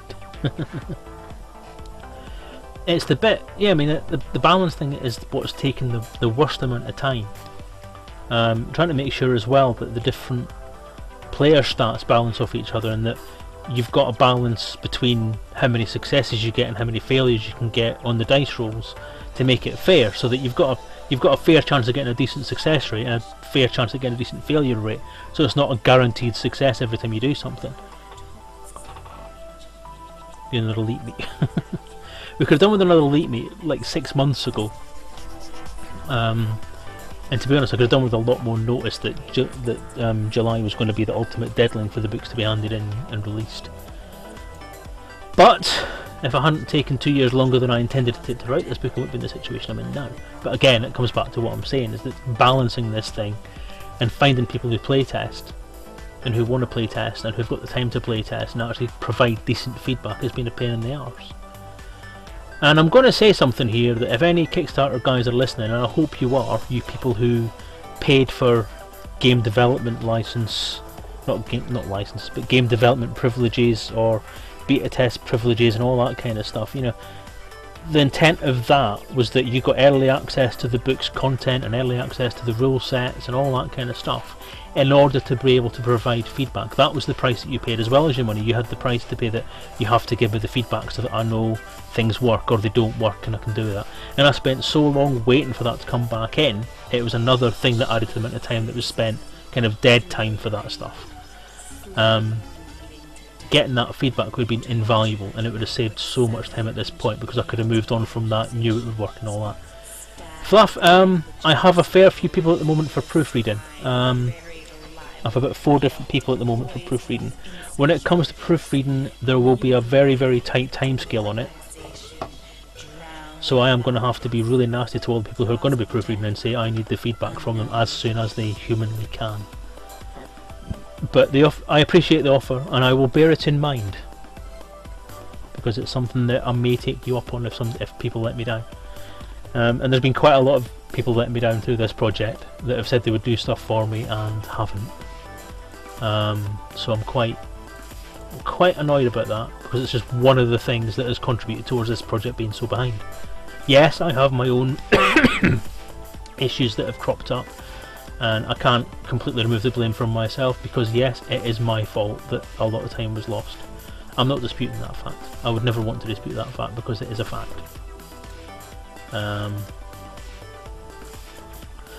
But that said, you know, there's been a lot of different factors in this process that have been problematic.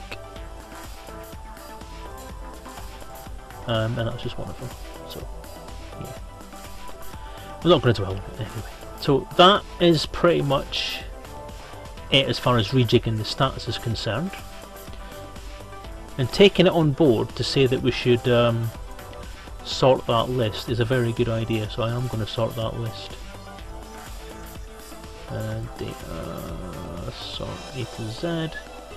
So sort on ship name.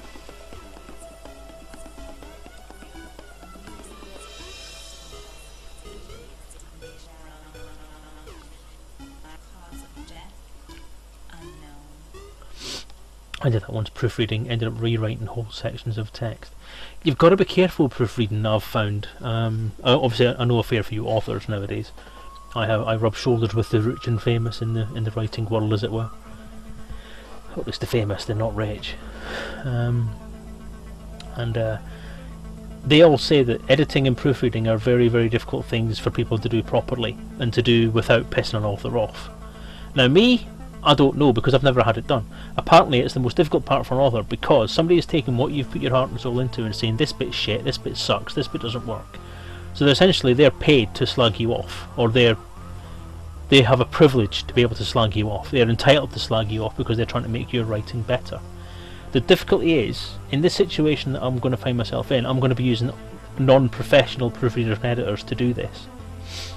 So I need to be able to divorce myself from what makes objective sense to what could be someone's subjective opinion and is done from a point of view of I prefer it this way or I would want it this way, which is difficult, especially when dealing with people that have a lot of experience in things like RPGs or editing, or well, not editing, sorry, but that is, if they are paid to edit, then that is one of those things that you have to take on board.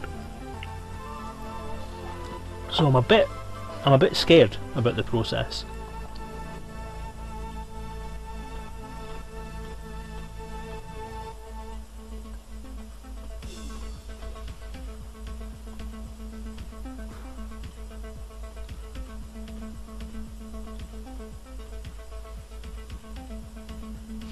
Well, see, there's case in point. There's a case in point, Arixac, is that that's an opinion. I could order it with Assault, Gunship, Federal, or Clipper, Imperial, but then it doesn't make a lot of sense in the sense that there's no, because that puts the emphasis on the first part of the name, like you're ordering it by surname.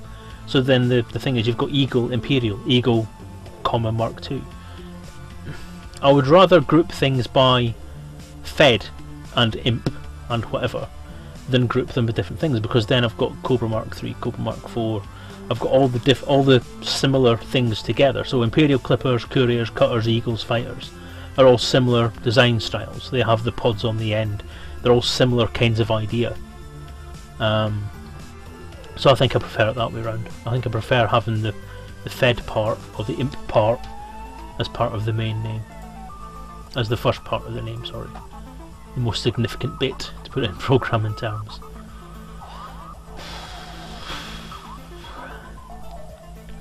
Okay, I'm happy with that list now. I am, yeah, I'm quite happy with that list now. So that is now Thruster.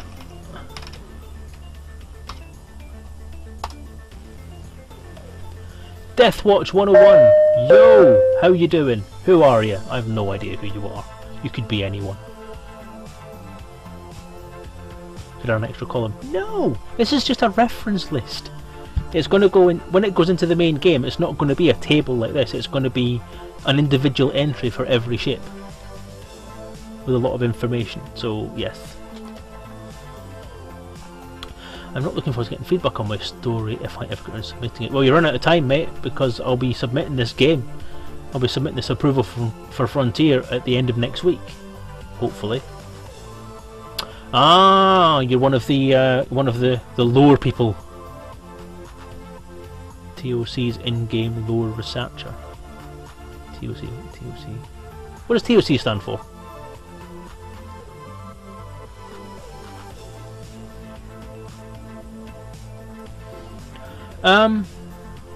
There's not going to be that amount of breakdown, Arixac. I'm not going to break down which factions use that particular hull or anything like that.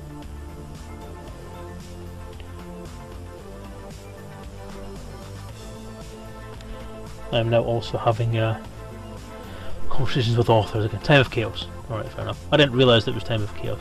Don't give me abbreviations. I don't understand abbreviations, especially if I've not been on the forum. Because remember, I'll say to you now, as I think I said on the forum as well, that I don't use the forum. The most I've used the forum in the last 2 years possibly was the day I posted that lore stuff.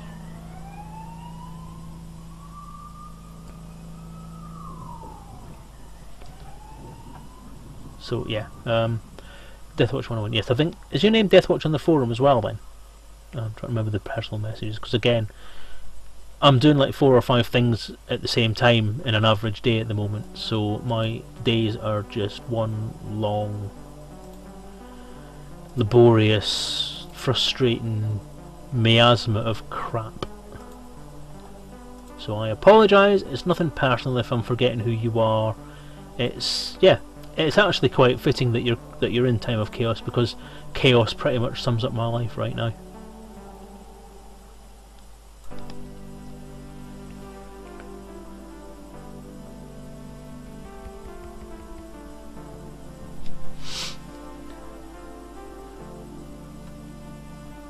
Yeah, and tell me about it. The job I do right now is in an industry that's heavily TLA related. I mean, I'm in the financial sector now, because I work for Experian, and I thought there was a lot of TLAs in the rail industry. Oh God! Nowhere near as much as there are in the financial industry, especially the financial IT industry. Good Lord! It's a 3-letter abbreviation, RXAC. What is the Federal military and Imperial military like? I know on some of the wikis it mentions the Federation uses lots of robotics and the Imp uses lots of clones, but what about frigates and larger class vessels above the larges but below the capitals? Viper for the fastest ship? Yes, it is the fastest ship. Unless you have an A-class vessel we've discovered this evening, Deathwatch. The fastest A-class vessel is the Imperial Clipper, I believe. I shall show you. I shall. He says, trying to work out where the list is. There it is. A-class ships, sort by speed. Look at that, Imperial Clipper. Clips along at quite a rate of 348 kmh. Isn't that impressive? Isn't that cool? Bet you didn't know that, did you?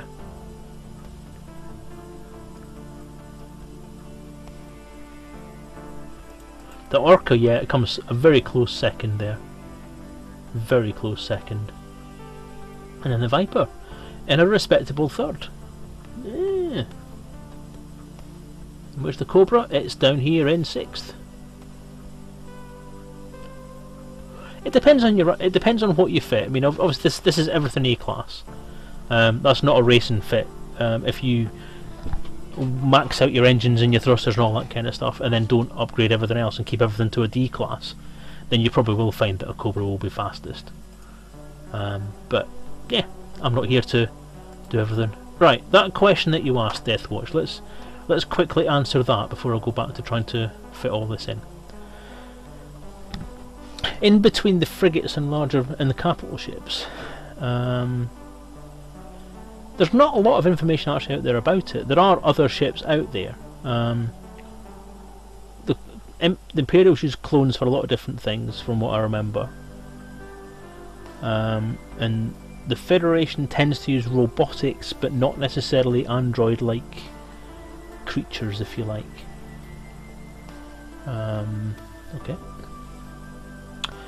There are ships between the larges and below the capitals. You've got your Federal Corvette and you've got your Imperial Cutter. They're the kind of the intermediate scale between general user ships and military style ships. But of course you will have, now this is semi-speculation, it's been kind of bandied about in conversations with Frontier before, but there are ships between the sort of player flyable ships and the capital ships that won't be player ownable, but will be there. But they're not in the game at the moment, and they may not come into the game. But there are escort ships out there that escort are supposed to escort the big capital battleships and all that kind of stuff around, like support ships and so on. So I think the robotic type stuff is kind of functional robotics, so machinery robotics, assistant robotics, so things when you've got in factories or loading bays or landing bays or that kind of thing, you've got robots that would swing things around. So you're not going to have a lot of humaniform robots.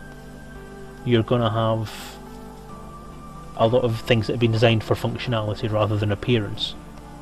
There are some, from what I remember, canonically there are some that have been in existence. For example, in the Frontier lore you have what's his name? Is it Jacques, the android barman? That's an example of federal robotics. The RPG, based on information from Frontier, does contain rules for cybernetic add-ons, and in theory, in the RPG, and thus in the world itself, from extrapolation, this is just basically based on a lot of the stuff that we've said. You could theoretically replace an entire body with robotics, and you would then have an android with a human brain. In theory. There's nothing in the RPG certainly that would say no, you can't do that. Whether it would be physically possible would be down to the strength of will of the person involved and the quality of the robotics being used and the ability of the people fitting the robotics as well. So yeah, it's a bit of a grey area.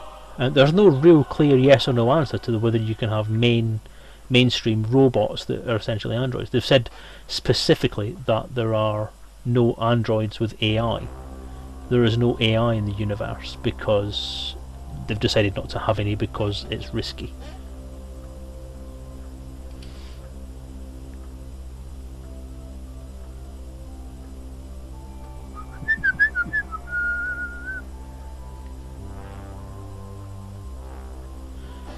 I'll have a look at that in a sec. Where are we?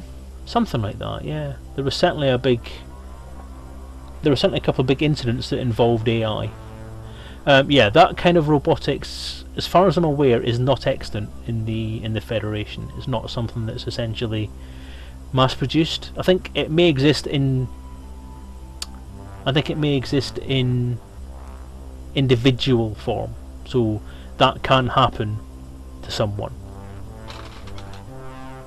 So someone could have themselves upgraded to that kind of appearance, or they could have an armour or a bodysuit that might be able to function in that way, but it's not necessarily robotics in that case, it's essentially a suit of armour. The RPG doesn't have that kind of stuff in it at all. What would they produce as, say, foot soldiers? Just soldiers. Space Marines. The way I always imagine it in my head from the descriptions I've had is kind of like a cross between the Colonial Marines and aliens. Oh, sorry, but I'm really in pain. I've been sitting on this chair for like 5 days straight now.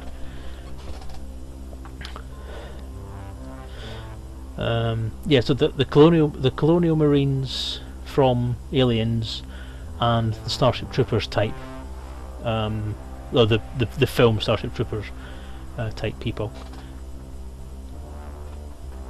kind of the US Marines, but with more tech.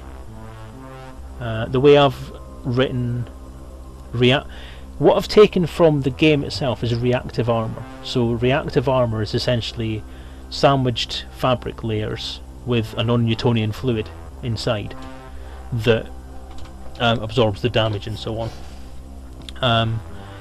That's from the game, so that's canonical. I've interpreted it as it being a soft armour, not necessarily an actual physical armour. But there's nothing to stop that being put in. Just at the moment, as far as the RPG is concerned, I've stuck with one armour type to keep it simple. People who want to create more armours or different styles of armour can then do that themselves. Yes, custard armour, exactly. That was what I was originally going to call it, was custard armour, because of conversation at Elite Meet, I think. But yeah, so there's nothing. I've not read anything in the background stuff that I'm allowed to say that excludes there being exo armour or stuff like that.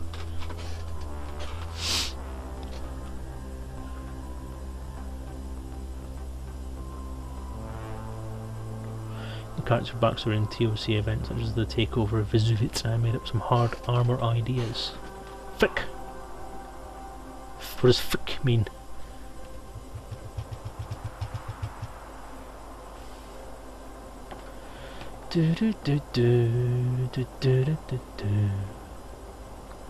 As the Imperials mass-produce clones throwing forward, your citizens would end up being a losing war. Not sure I understand what you're saying there, Deathwatch. That's a bit... Surely machines are more replaceable than humans. I think it's one of those things where, like, over the time that's elapsed between now and the 33rd century or 34th century, as we're just coming into, there's been a sort of back and forward movement.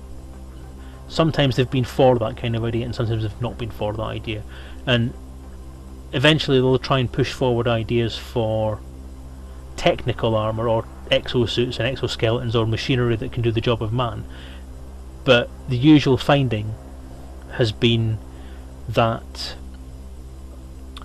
the decision making process is far easier to manage if there's a person actually in the hot seat. So having your people out there actually making decisions on the ground is far more effective and maintainable than having people sitting in a nice safe office somewhere and making decisions that put the lives of people at risk from machines that are doing the work of man.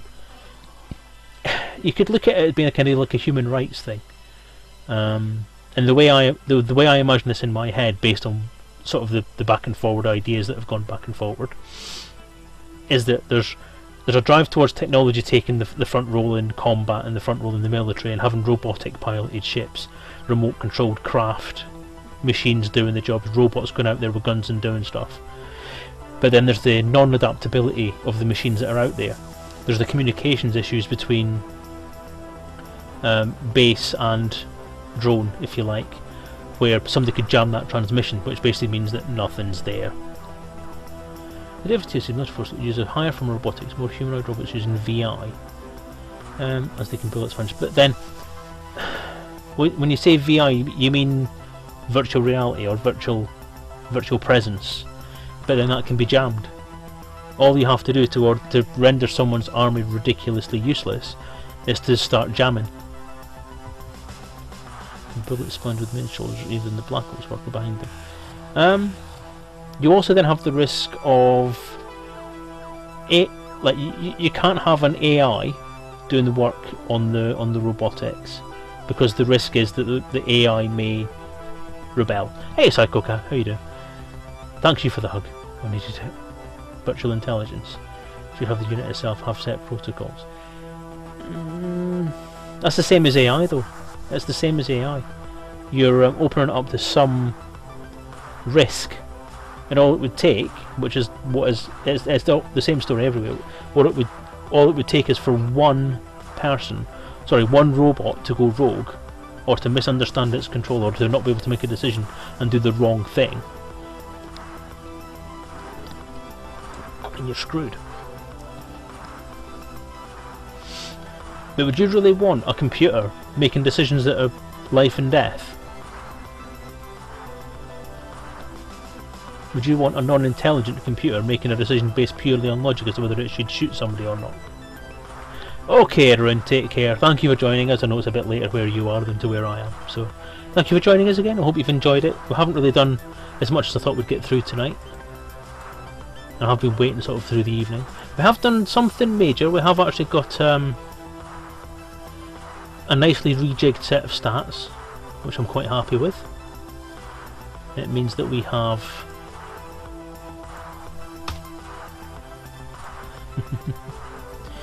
that is the argument you could use, Garzini. I think we could go back and forward on that. That's turning into more of an ethical argument as to what would be appropriate to have, rather than what is present.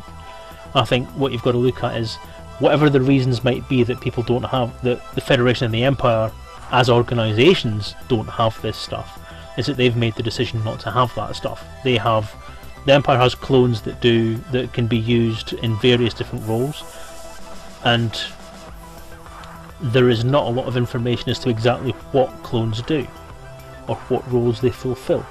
There's also not a lot of information about what slaves may do in certain roles.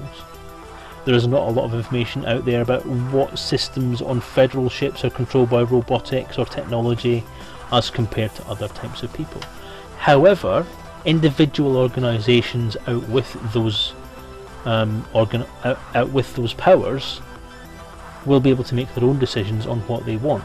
Is it possible in the technological landscape of elite or elite dangerous to have robot soldiers? Yes, of course it is. If you want to have robot soldiers in your army, have robot soldiers in your army. If you want to have AI in your army, then do it. The only thing is that if the Federation or the Empire or the Alliance finds out you've got that, they will come and kick your ass. As far as decisions for the major powers, they're fairly set in stone. The way they're presented in the game is the way they are. Ships have human crew members, capital ships have human pilots for the ships and for their fighters and all that kind of stuff. Humans make all the decisions. That's what this universe is. It's a technologically advanced civilization that has decided to use people on the front lines to make decisions and maintain the peace/war. Power armor before higher ranking military, possibly, but then you look at higher ranking military. Higher ranking military don't often go into combat. I would actually say the opposite. I think the more likely thing to happen is that power armor would be for the grunts, because they're the ones that are doing all the fighting. The more high ranking you get in various different militaries, then the more you're likely to either be sitting at HQ or directing the battle from somewhere else. Even the sort of lower level officers that we have now, above grunts but below the command, you mean things like lieutenants and sergeants, and possibly captains and colonels. Colonels.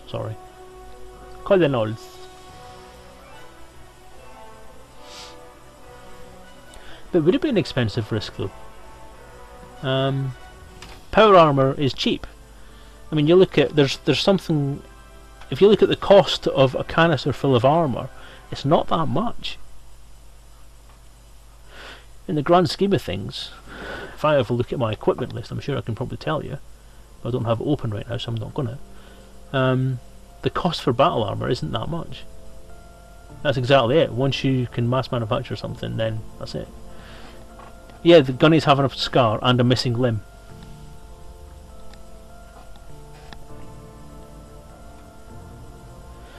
But yeah, I mean, even weapons. I mean, I've had to totally recalibrate things in the RPG because of the actual canon values for money. Reactive armor is the commodity, which is combat armor basically. You also have battle weapons and personal weapons. And even battle weapons, to an extent, aren't that expensive, and that's talking about things like hip-mounted machine guns or rotary cannons and all that sort of stuff. That's battle weapons, and they're only a few thousand, like 7,000 or something like that, I think. And that's not a lot in the grand scheme of things. Now, I've had to look at the way that things are priced in the game. I had sniper rifles costing somewhere on the order of 20,000. Whereas if you look at even trying to bring it down, even trying to boost the prices up as much as I can within the limits of the trading system, a canister full of personal weapons. Now a canister is supposed to be something along the lines of, is it 2 meters tall, and about 80 centimeters in diameter, and that's my own measurement. That 80 centimeters diameter. So looking at 2 meters tall, so that'll give you enough room to put maybe 10, maybe 20 if you stack them all in and risk that they're going to get damaged.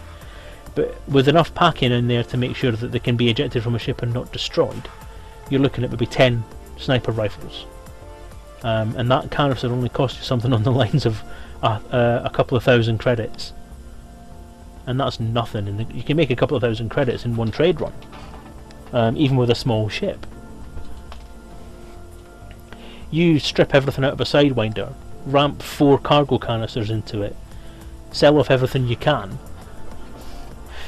you can make enough money in one trade run to buy a canister full of battle weapons, or a canister full of personal weapons, sorry. So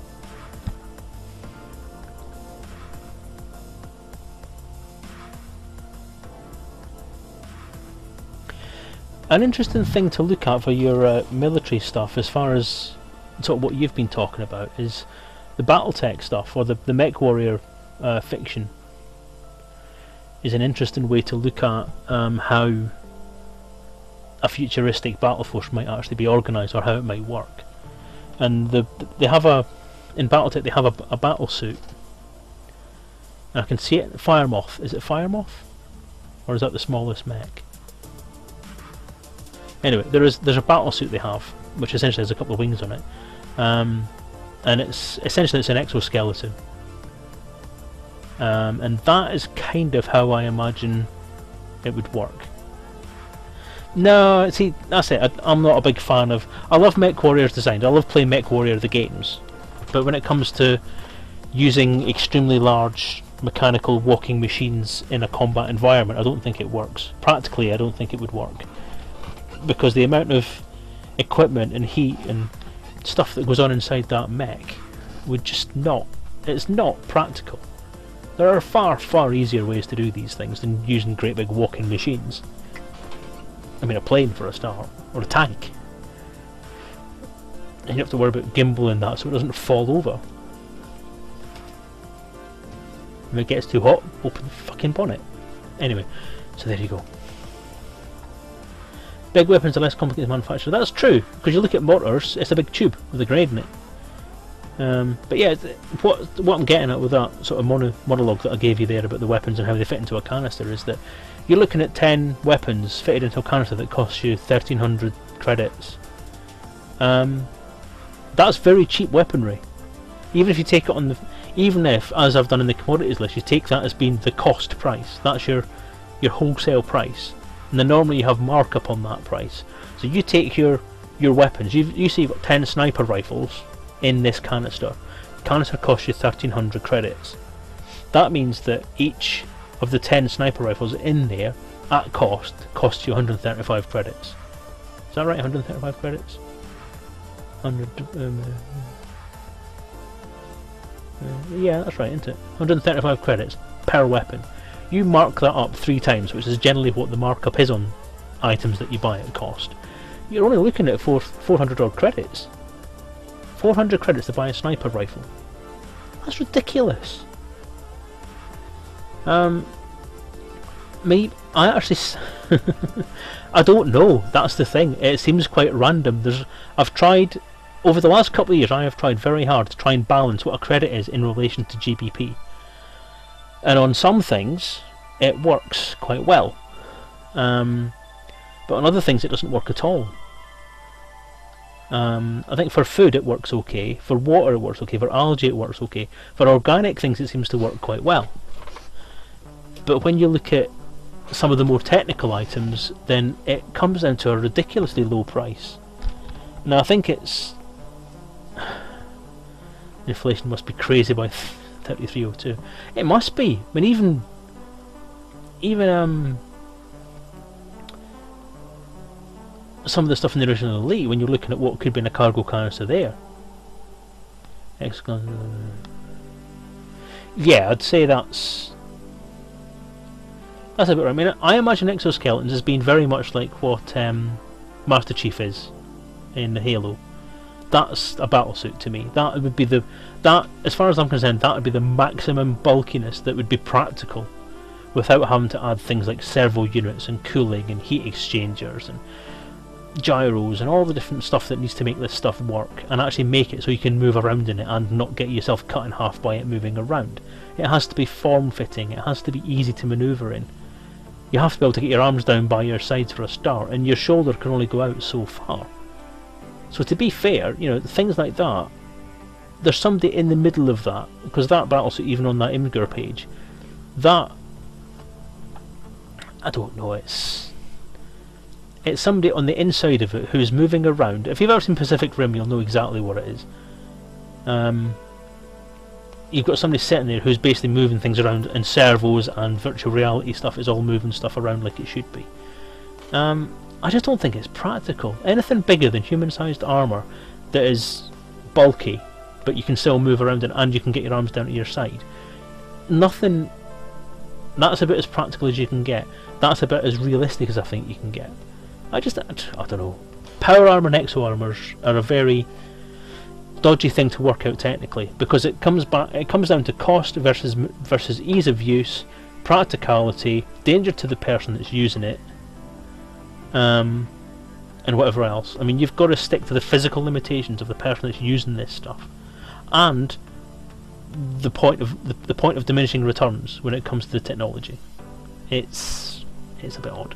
I think exo armour, limited use, if you're bigger than human sized.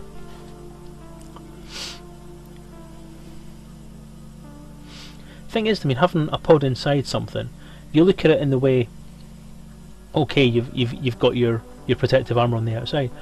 All it takes is for one leg to get knocked out, you're on your arse, you're inside a pod, inside something that can't move. Now what? You're in armour. You can't get out without cracking that shell open. I don't know. Exo armour is something that I have always had a bit of an ambivalent feeling about. I like the look of it. I think functionally and aesthetically, I think it's a very nice thing to look at. But practically, I don't think it works. I don't think it's worth it. I don't think it's something that should be used. Put it that way. Section 8. What's Section 8? I'm talking about Section 8. Who's Section 8?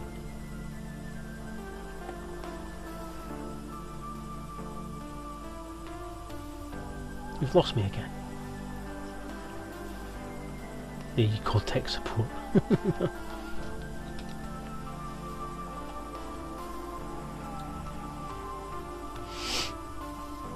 Hello, Lazarus Armour Company, technical support. Dave speaking. How can I help? Hi, I'm at the Battle of Jodrell Bank, and I've lost my functionality in my armour.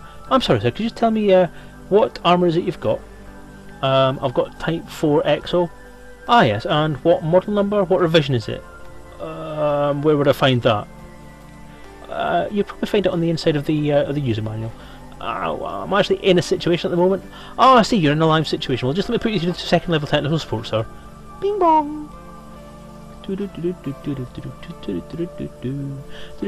Hello? Hello? He's cut me off! Bastard.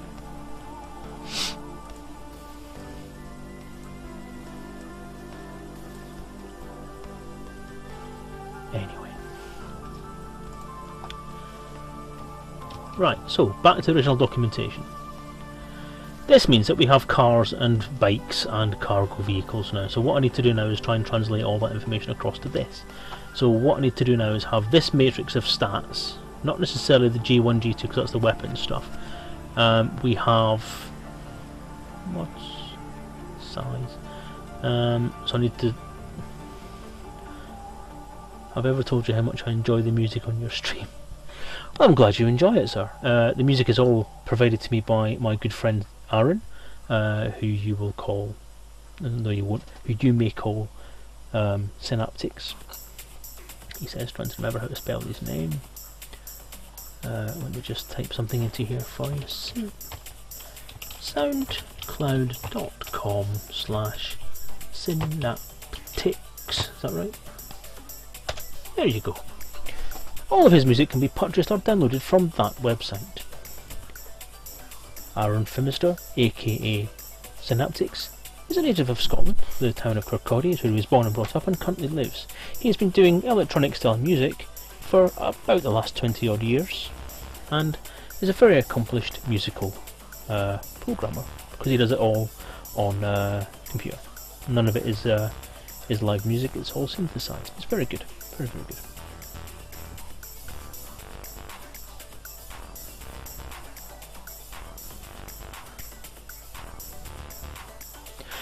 Okay, mech armour, having to take the leg of the wearer and the arm of the wearer. See, I don't agree, because you cannot... if you have the leg of a person instead of the leg of the armor, you cannot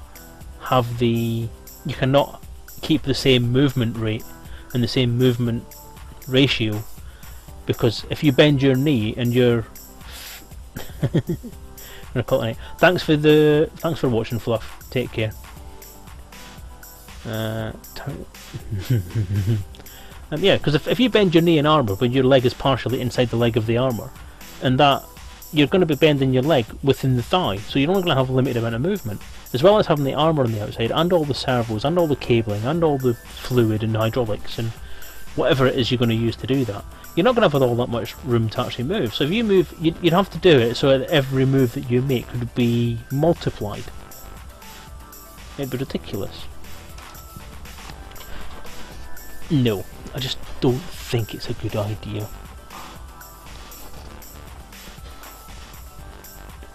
And it's one of those things where I don't think it's I've not seen anything in the canon so far, in any of the documentation that I've seen or read, or even took part in, that states there is that kind of armour out there.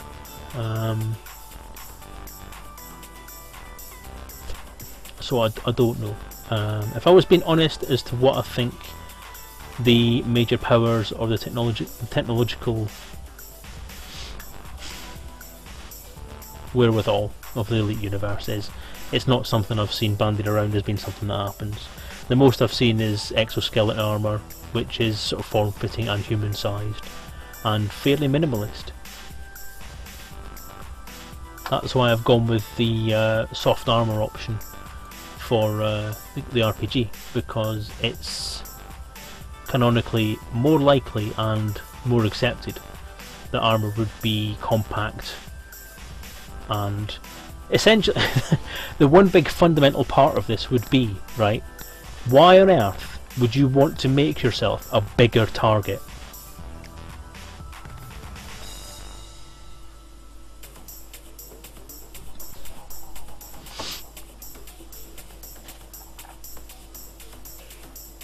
Do you have something like Peter Griffin? I don't think it chins as well.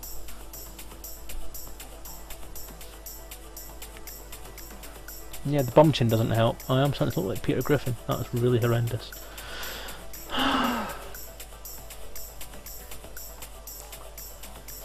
Size to weapon platform viability. Well, when you've got things like over the horizon firing systems and artillery, then no. I don't think anything that is going to be human pilotable, that is a mech in its design, is going to be practical. Because you wouldn't be able to carry anything heavy enough to offset the size that you would have to be to carry that. You make yourself a bigger target, then you're easier to pick off.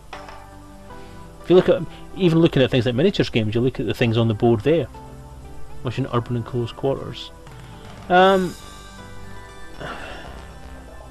Okay, I've never been in urban or close quarters combat or anything like that. So if anybody out there is an actual soldier, and I'm talking shit, then please help me with that.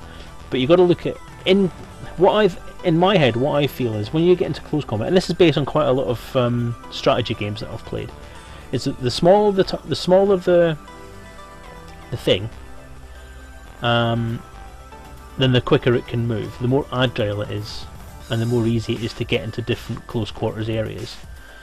The more quickly that you can move, the more agile you are, then the easier it is for you to get out of the way of something that's bigger. That's why when you look at games like MechWarrior, 10 foot standing height becomes your max. Then if you have to crouch down, then you're wasting time crouching down. You open a door and try and crouch down to get it. By the time you've crouched down to get into that door, 4 people have shot you, or however many people are sitting behind that door with a gun have shot you. If you bang through a door and your head height is underneath the height of the door so you can see instantly inside with your gun levelled, then you've got a far quicker reaction time than you have if you're about 10 feet tall and having to crouch down to have a look through a door. Practicalities. Oh no. Drop shit.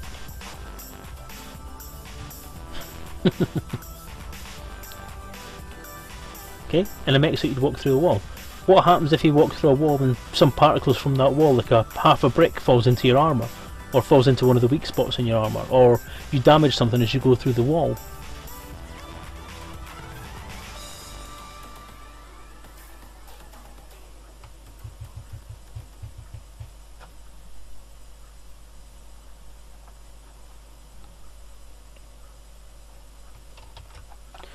Okay, so let's try building a new start table for vehicles then, shall we?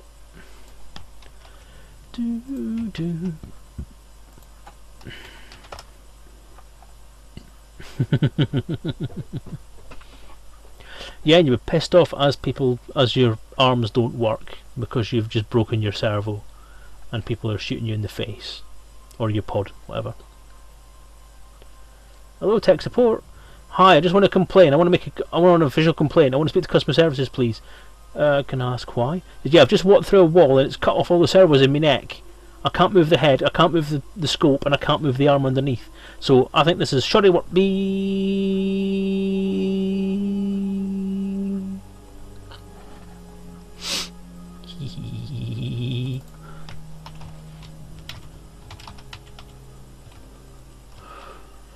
Okay, we don't have heat capacity anymore. What we do have is power.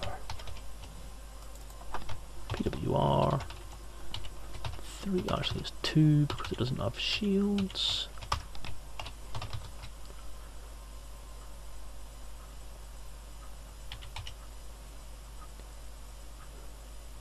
Hello, I've just walked through a wall and it's ripped off all my communication arrays. Hello? Hello? Hello? I'm not getting very good reception.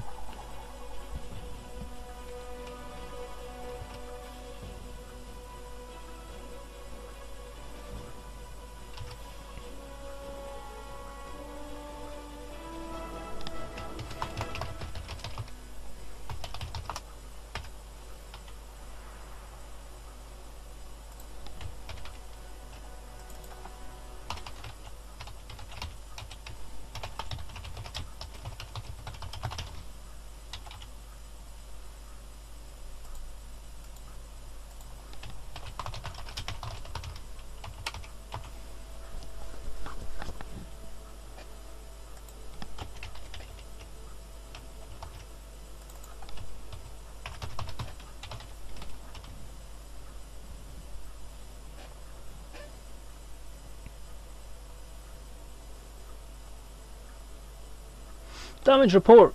Oh, the damage report computer's melted. I'm sorry, sir, I can't give you a full refund, but what we can do is we can give you vouchers.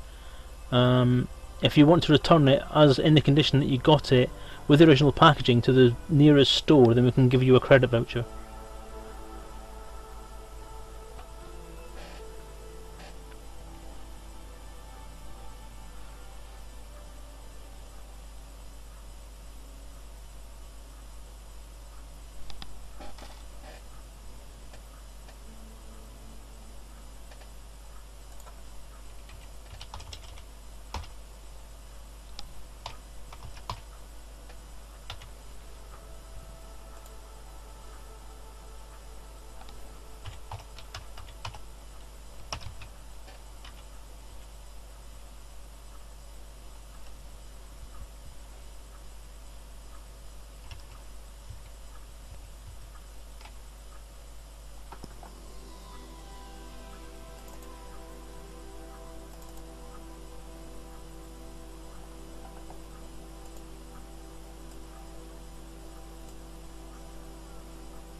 Personal firearms, what have I got for the RPG? I have 3 different types. I have, well, 4 different types really. There's bludgeoning weapons, or blunt as I've called them. Bladed weapons, knives, swords, etc., including things like vibro swords and energy swords. Not lightsabers, energy swords. There's kinetic weaponry, pistols, heavy pistols, submachine guns, machine guns, rifles, carbines, sniper, all that kind of stuff, and lasers, hand lasers, pistols, heavy pistols, and rifle / carbine sized. Your average, your basic standard RPG fare, just taking what's in the game, so the technologies that are available in the actual computer game, and adapting them down to use for people as well. So kind of a combination of real world, so you've got your kinetic weapons, your Desert Eagles, heavy pistols, submachine guns, and so on.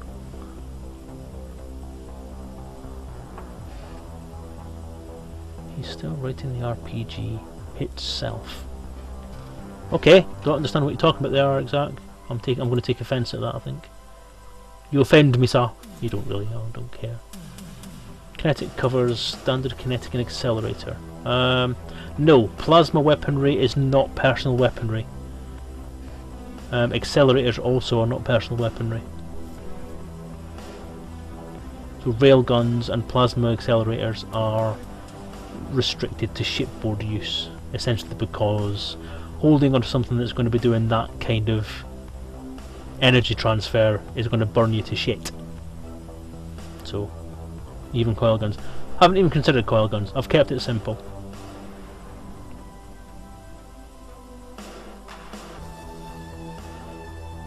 You also have a very broad... You can also interpret the concept of kinetic and energy weapons very, very broadly. All I've done is say it's an energy weapon, it's a kinetic weapon, whatever you want to put on top of that, it's up to the GM and the players to kind of flesh that out. It's one of those things that could be done as an expansion book or as an expansion document off the website or something like that. Coil guns. I mean, things like bolt guns, that kind of stuff. I did have bolt guns in there for a while. Sorry, I don't know if it's... No, it's not the same thing, is it? I had bolt guns in there for a while. I've not had coil guns. And slug throwers, as far as I'm concerned, would be... slug throwers are just guns. They all throw slugs. Depends on what you mean. As I say, it's a kinetic weapon. A kinetic weapon basically means it uses energy to push something out of the end of the gun. Something solid out of the end of the gun. Whatever you want to define it as after that is entirely up to you as a player. One of the things I liked about an RPG that I used to do with a few mates of mine was that, and it's one of the reasons why I've put the same kind of idea into this, is that it was a very generic definition to the sort of weapons that you could have. So you were told it was... You were given the name of a gun, and it was up to you then to work out what that gun actually did. You could describe that gun yourself as you want. Coil gun's sickening, Margaret. You mean a railgun?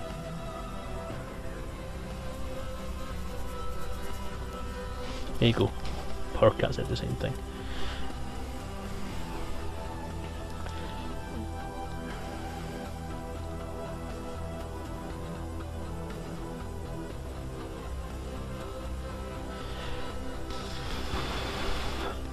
This is one of those conversations that's rapidly becoming very pedantic.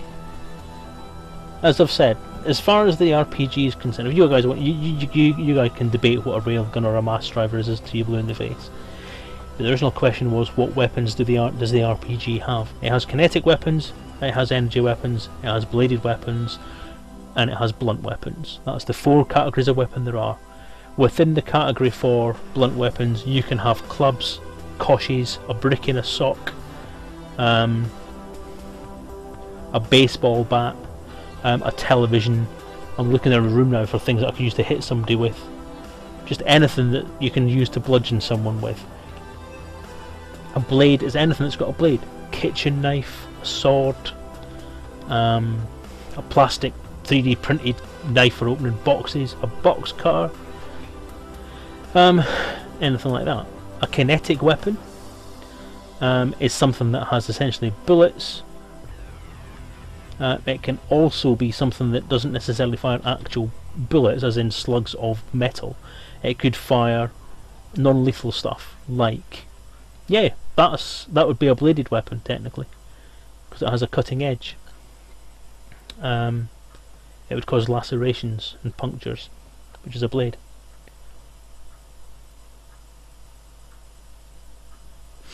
Well, again, that's something that is left entirely up to the players to work out. You do that by customising the stats in the RPG. If you want to try and this is actually something that someone did. They actually designed a character that... I'm sitting way down again, aren't I?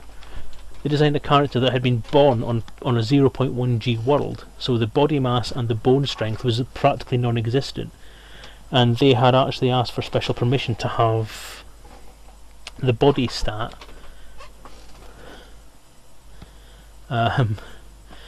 be less than the minimum. So rather than having it 2, which was the minimum it should have been, they could have it at 1.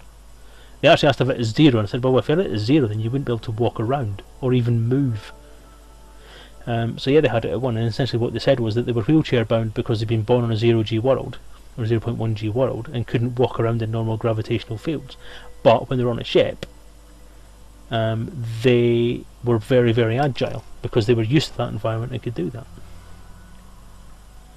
It's a bit like, if anyone's ever read Lois McMaster Bujold's Barrier Saga, or even just any of her work, there was 2 books that dealt with a race called the Quodies, who were designed and raised to live in 0g. Yeah, but people who were in high G obviously would have a higher strength because they would have to have that strength, so they would maybe have a strength of 6 right off the bat. So yeah, kinetic weapons are anything that fires something out the far end, so you can either have firing bullets, you can have it firing bolts, you could have it firing little explosive shells, you could have it firing a mortar, you could have it firing a grenade, you could have it firing a little pellet full of liquid, you could have it as like an air gun that fires a little dart, anything you like. So anything that has a chemical reaction within the gun that sends something out, whether it be an air reaction or whether it be whether it be a physical reaction or a chemical reaction, something would end up coming out at the end of that barrel and then shooting something with it. Energy weapons is something that uses directed energy of any type. Yeah, sliver gun. What do they call those things that the Eldar use in 40k? Is it splinter rifles? Anything, yeah, some stuff like that. Just something that comes out. Yeah, energy weapons, anything that means a directed energy of some type comes out of the end of a gun, whether it be plasma, whether it be laser, whether it be heat, whether it be anything that's energy. Needle guns, is that what they call them? Whatever.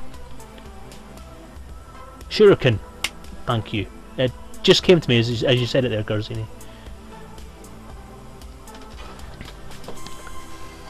Spitballs, yeah. So I mean, it could be anything. I mean, you could even, if you were going to create an impromptu weapon from a handy stick and a rudimentary lathe, as long as it comes out of something, that would be a kinetic weapon. If you break off a tooth, pack a little stick or a little tube or a straw full of TNT and put your tooth in that gun, it would be a kinetic weapon, and that's the rule you would use to fire it. Which the rules are all the same anyway.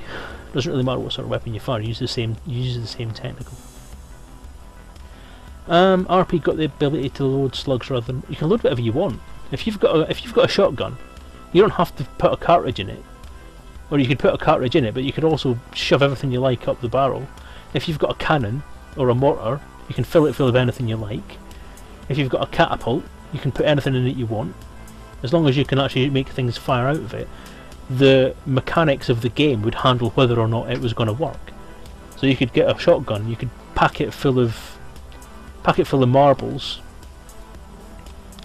and then it'd be up to the player and the GM to work out whether or not there'd be any kind of modification to how the gun would work, or the chances of success for the shot. You could have it that essentially, in order to be able, if you're using a shotgun and you've just packed a load of shit into the end of it, you would have to increase the difficulty level of the roll that was being made for each success in order to be able to put something out. In order for you not to tip everything out at the end of it before you fire it, that kind of thing. You know, there's rules. What I've tried to do with the RPG is be very, very generic as to what the roles actually mean. So the narrative is the important thing, the storytelling is the important thing. All I'm providing is a framework to be able to tell that story. So the specifics of your story all depend on what you want to do. So you're never going to have a GM that's going to turn and say, well, no, you can't do that because it doesn't cover it in the rules. The rules always say, if you can think of something that can be done, then there should be a rule within here, or there should be a stat in here that should cover how to do all that stuff. One of the wonders of Elite has always been for me that technology could be imagined but wildly different between worlds, but space has just categorised local things into functional groupings and pack it into a barrel of exotic goods. Exactly the point, and that's what my commodity list has been revamped to be, because I was trying to be so specific with everything to do with my commodity list, and that was what was breaking my back on the thing.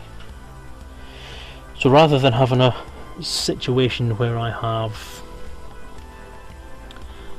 oh dear me, sorry, loads of different things, all I've really done now is, other than separating out a lot of different stuff that the avatars themselves need to be able to use, that's the character, sorry, can use, like specific weapons, specific clothing, that kind of stuff, specific vehicles obviously. Then you have the standard things that come in canisters, so you have a canister of gear basically.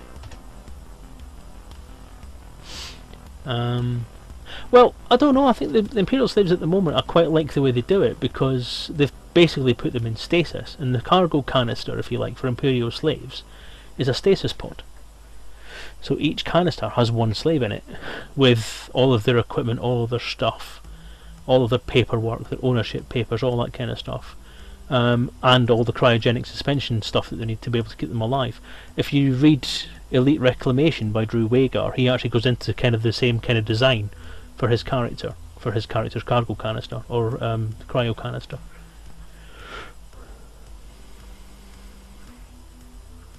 I don't know.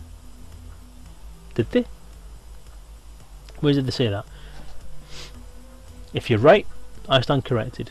But it's been a long time since I've read anything about Imperial slaves. I can probably check actually. Let's go back to there.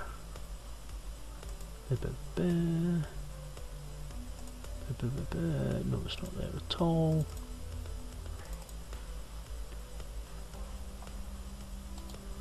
It's in the other hard drive. Open a new window.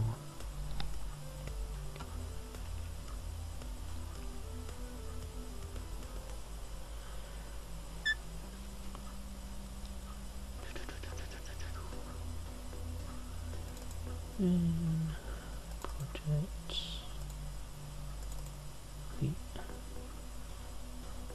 Dangerous.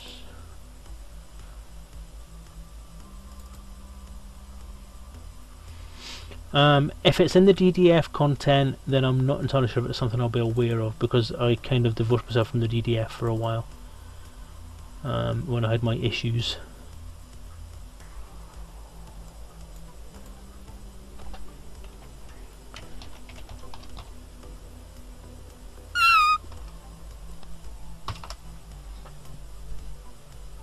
Nothing. Okay, I've just realised I'm actually doing that live. That's actually confidential data. Oops.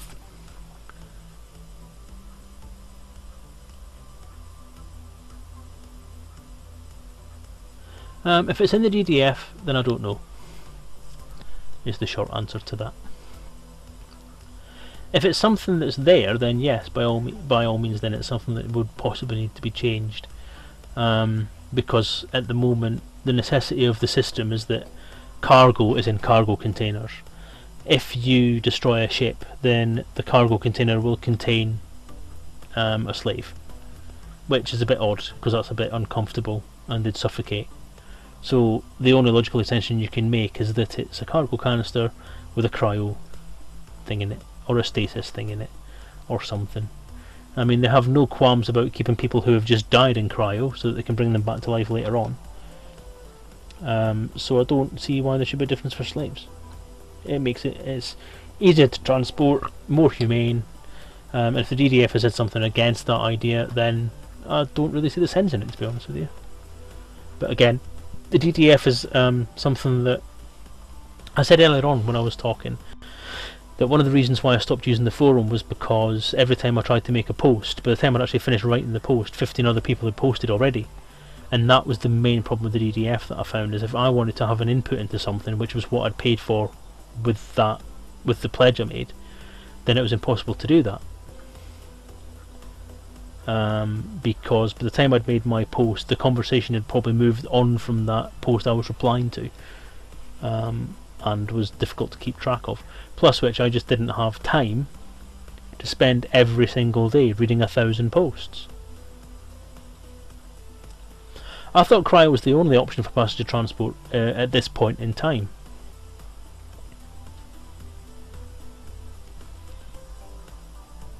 It's the design decision forum, Parkat. It's essentially there was a pledge level on the Elite Dangerous Kickstarter that said you could have an input into the design of the game, and the design decision forum was development document. No, that's completely wrong, Arakzak. It's the design decision forum. A bunch of people who pledged for a decent amount of money and got to be able to have input into how the game was being designed and different things that were going to get put into the game. It was a very, very good idea. It worked okay initially. In fact, Super Cruise came from the DDF. The whole concept of Super Cruise came from the DDF. And that's essentially it.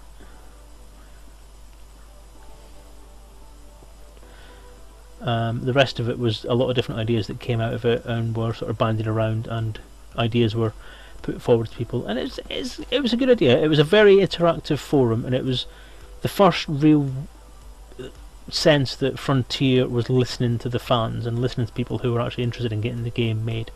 It worked very, very well, I think. Unfortunately, I think it did get to the point where there was too many people trying to put their input into it, and there was a lot of bad feeling on the forum about the DDF and how much rights they had and how much access they had and how much influence they could have. And it was probably the first time there was that kind of entitlement thing that happened on the forum. And it wasn't the DDF that were actually saying they were the entitled ones and having to go to everybody else. It was everybody else who didn't have that access was resenting the fact that the DDF had that access, even though the DDF members had paid a good amount of money for that access. But because that, I think one of the big things was because that ability wasn't still there to be able to buy access to the DDF, the rest of the community was quite jealous about the fact that they didn't have the chance and they couldn't do it and all that kind of stuff. It was one of those situations that just got really petty, and everyone started to just ignore the situation because there was nothing you could really say to try and fix it. And it was just it just became a really negative thing, and I was already jaded from it because of the way that it was difficult to be heard. Unless you were sitting there all day long with nothing else to do with your life than sit in front of a computer and write on the DDF, then you had no chance of keeping up with it. I mean, I'd be well, the thing is, I was in it, and I tried not to be petty, but I was in it, and it was useless to me. It was a useless forum for me because I was at work 8 hours a day, and those were the 8 hours in the day where Frontier were also at work and picking up these ideas. So you imagine I come back at work at night, I've got 4,000 emails to read through all the different topics in the DDF, and nobody's at Frontier to read it. And the moderators at that point weren't going through and cherry picking the best ideas and giving them to Frontier. They were just trying to make sure people didn't swear. So it left a kind of sour taste, actually. It was one of those things I think was geared more toward people who didn't have full-time jobs, and that's the thing that gets me about a lot of the things to do with the world at the moment, and not just sort of Frontier and games access, but it's a fact of life that if you do have a full-time job where you're not allowed to sit in front of a computer on a forum all day long, then you do get kind of cut out a lot of the things that go on. It's also, I mean, there's events that go on that are getting planned. Frontier work a 9 to 5 day, so they obviously plan all their events and their main things through a 9 to 5 day, because it's part of their job. They do it as their job, they get paid for it. There are people out there who are doing the same thing for them and helping them out with that stuff, who have got other jobs, who are maybe working at night or all that sort of stuff. But I think there's a majority of us in and around who are working full-time jobs, who are missing out on a lot of the stuff, and who did miss out on a lot of the stuff that went on in the first couple of years of Elite Dangerous's development and existence. So I imagine that somebody working for a company which an imperial slave is would want to be aware where they're going so a transporter doesn't kidnap them. Well, being an imperial slave has its perks because you have a guaranteed home, a guaranteed food on the table. It's a very cushy life, and you know you don't get paid for it, but you do get a stipend, which you can collect at the end of your tenure as a slave. You then can buy your freedom, and you can basically use that money to do whatever you want with. So you can finish your tenure as a slave quite rich. You can also provide for your family by doing that, because your family is part of that slavery agreement, and although it's slavery because it's ownership, you're owned, you have a lot of perks, and imperial citizens have a lot of respect for imperial slaves because they have chosen that life. They've not been born into it, they've not been forced into it, they've chosen to make that decision to get on in life, basically. Yeah, it's an indentured servant. But the commodity market is then being sold as a commodity. But that's the way it is.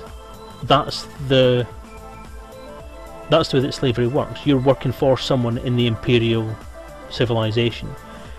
If someone else in that imperial civilization comes around to that person's house and says, "I like your slave, I want to buy him," and they'll say, "Yes, okay, then fair enough, you can buy him." Then you can buy and sell. But that doesn't mean to say that you don't have a lack of respect. You don't get treated any differently by working for someone else.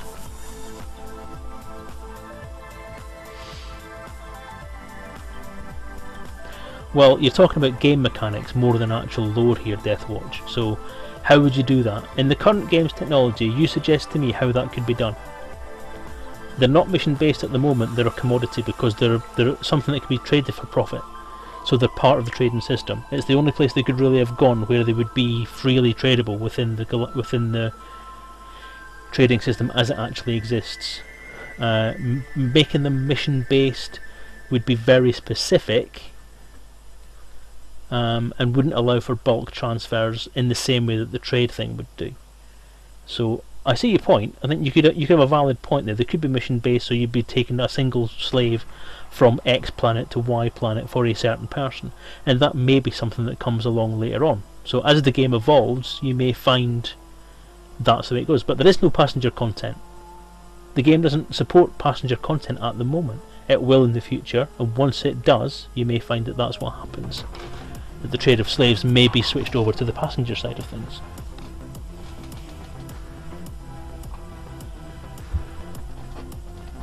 Help! Tied up in bloody string again.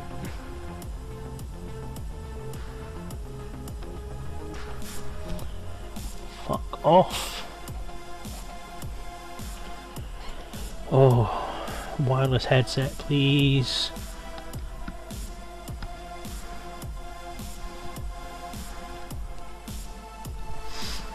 Well, that isn't really something I can answer, Deathwatch.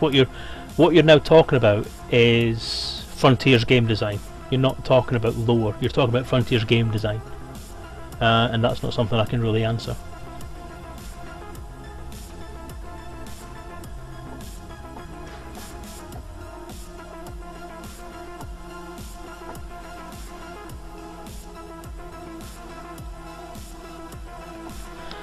Why Arixac? Well, that's... I'll be honest with you, Deathwatch, that's quite argumentative. And, you know, Arixac has given you an opinion. You have an opinion, Arixac has an opinion. Those opinions are both very valid. You're talking about a game mechanic here. Something that Frontiers decided to do because it works for them and works in the context of the game. It could be modified later on. By all means, drop a suggestion to them about why that would work, or why you think that would be better. Selling them on the black market's illegal. Exactly. I was coming to that. I was getting there. I was building up to that. If you take an imperial slave from a trader who is selling imperial slaves, there is a slave trade. There is obviously bulk selling of imperial slaves, so it works. It's very profitable because certain worlds need that slave labour to be able to do certain things. If you then take that trade, those slaves, from a valid trader and then sell them to the black market, then you've done something wrong. You have actually been the cause of those slaves becoming not imperial slaves but slaves. At that point they are just slaves.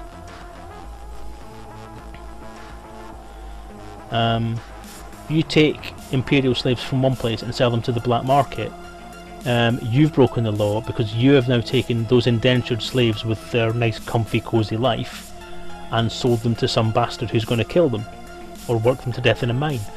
That's not a problem with the system, that's not a problem with the way the game works or the way the lore works, that's a problem with what you've done as a pilot.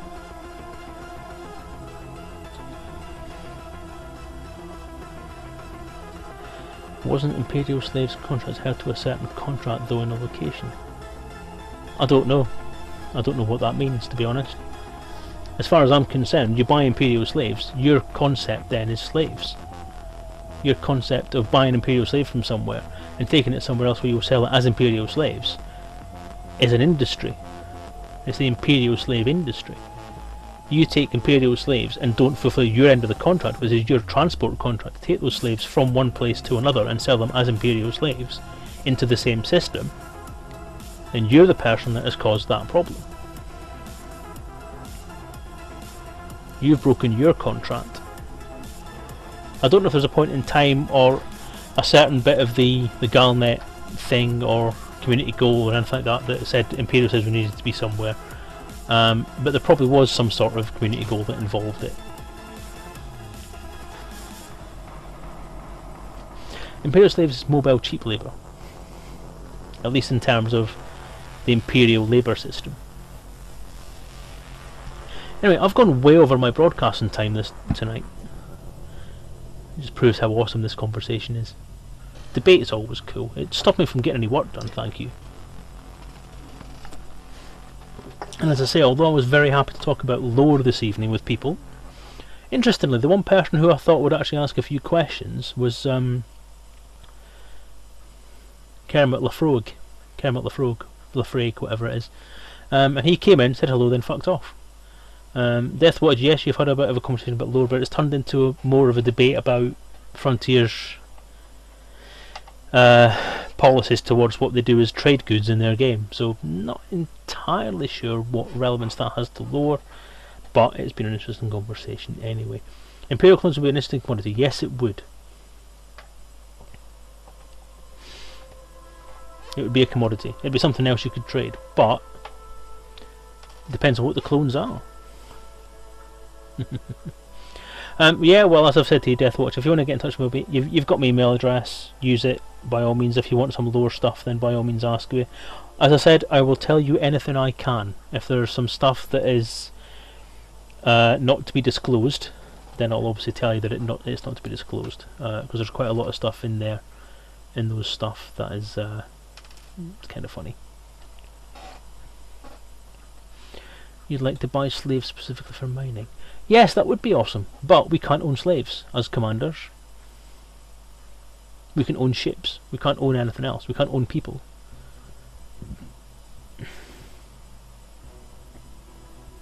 I want to sell those slaves at a mining colony. Well, again, we're in early days. I mean, this is year 2 of the 10-year plan. As the system evolves, and as the more player-centric aspects of the game evolve, once we get actual avatars, once we get actual people we can have, once we get individual people in the game, then maybe there'll come a time where we can actually buy and sell slaves, individual slaves, or we can employ crews, actual NPC crews rather than player crews, like multi-crewed ships, that kind of thing. Yeah, exactly, the new face and body avatar thing would work with that very well. But that's step 1. What you're looking at is probably step 5 or 6, in that we can have actual functions and roles put to the NPCs, or the people who are actually wandering around in the universe. Can we have a system where we could have a passenger cabin in the ship with people in it? That would be awesome. Can we have a system where we can have commodities that are you can actually go into a cargo canister, open it up, and take out what's in the cargo canister and spread it around your cargo bay? In that case, you then have a situation where you could get a cryo canister and thingy. get a cryo canister and open it up and take the person out of that, and either have them as part of your crew, have them as a slave, or kill them, or use them as food. There's a lot of different things we could do. There's a world, or a galaxy, or a universe of options that this game could have. How much of that is doable? How much of that is something Frontier's willing to do? I don't know. Is it the game David Braben wants to play? I don't know. That's the question you've got to ask. At the end of the day, this is David Braben's baby. Does he want to be able to open up a cargo canister and sell slaves? I don't think so. But you can hope.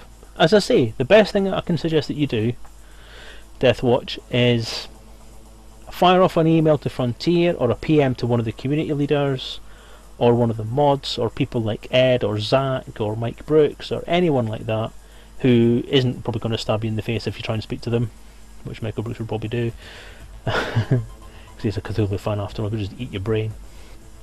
And see what they say. You know, if it's something you want to suggest, then the forum is, I suppose, the best place to do that kind of stuff, or go into one of the live streams that they do, ask the question live on air. You know, they're very accessible, they're very willing to listen to ideas. Come along to a convention, speak to them face to face, and see what they say. The worst you can get is a no. The worst you can go is fuck off and stop talking to us, you idiot bastard. But I don't think they'll say that. They'll probably give you a decent response, and probably give you a very, very measured response that will be constructive, rather than being something that's like, what are you talking about? Lol. What are you talking about, Willis? So give it a go, see what they say. I mean, none of us know what's in the plan, the 10-year plan for this game, what the final form of this game is going to be, how much of a real-life experience is it going to be, how much of an escape from reality will it be when you can get out of your own ship, wander around and potentially kidnap people. Who knows? The day that I can walk out of my ship, walk into a theme park and sit on a roller coaster and go whee, is the day I'll know it's gone too far. But yeah, there are fundamental aspects of the game that I think need to be looked at. I don't think the slave trade is something that's high on the priority list, but because it's a commodity, maybe it should be higher on the priority list. I don't know.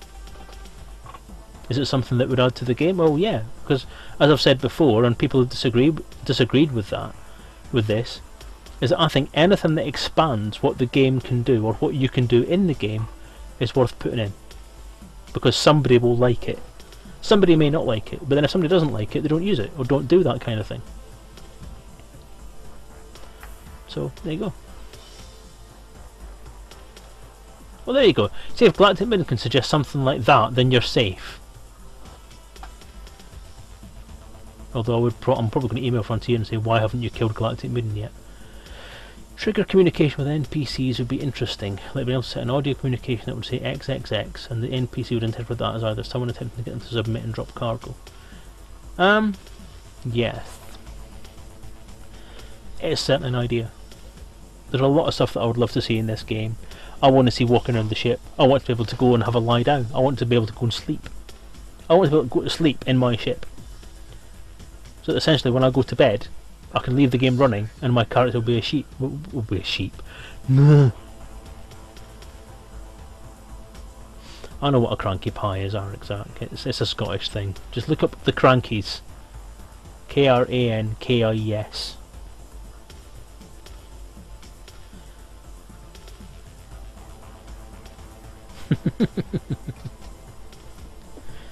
It's hard to explain while typing. Well. As I said, there's lots of different things that could go into the game, lots of different ways the game could progress from here. We're in year 2 of the development phase, of the development cycle for the game, and it's got a long way to go.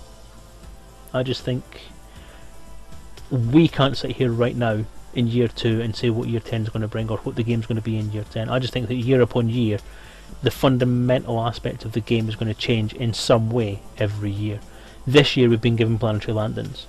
Next year I think we'll get given atmospheric planetary landings and hopefully cities and stuff, and hopefully population. That's what I'm hoping for next year. The year after that we could have alien civilizations for all we know. the year after that we could have extragalactic civilizations, or city ships in space that have got entire civilizations on them. We could have Dyson spheres, that kind of stuff.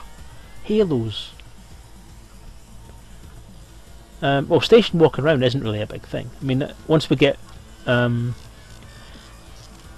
yeah, see, I don't know, because atmospheric landings and planetary landings are the big thing this year. I think atmospheric landing is going to be the next thing, and then we'll get to the point where we can get out the ship, actually physically out of the ship. Atmospheric landings will be doable, but we'll have to have SRVs because the technology is there to do that already. All they need to do is try and work out what your atmospheric properties would be.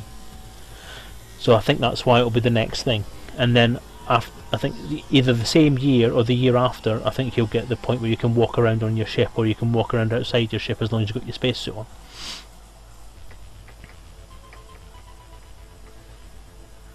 Yeah, so atmospheric and station walking around would be the same thing, but it's to do with population. The expectation for a space station would be that it's populated. You don't necessarily have to have an atmospheric world that's populated, because you have Earthlights that have nothing on them. All they would have to do is say that, okay, we can land, the same way that they've said you're not allowed to land on the moon because it's got people on it.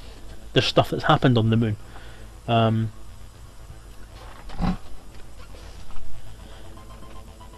So you would have to have the population thing, population centres, the physics of all that, the mechanics of how you would get these people to interact. That all has to get worked out, and that's a long way to go. That's a long way down the road, I think. I think people say this as a joke, but I actually think it's quite serious. As we look at Planet Coaster, and that is a very fundamental way forward towards crowd physics or crowd mechanics that can be used for any game. Okay, your character models in Planet Coaster are quite simple, but they already have the character model in Elite. So you have your character model that sits in your ship. That's the model. You have the modifiers you can have to that model to go away. Same game engine, exactly. It's done in Cobra. So all you're looking at is a model and a texture, and then the way that it walks, the walk cycle. The walk cycle is quite realistic. It works very well, unless you go up a hill and you lose your feet. But that'll obviously be sorted out. So that's not a problem.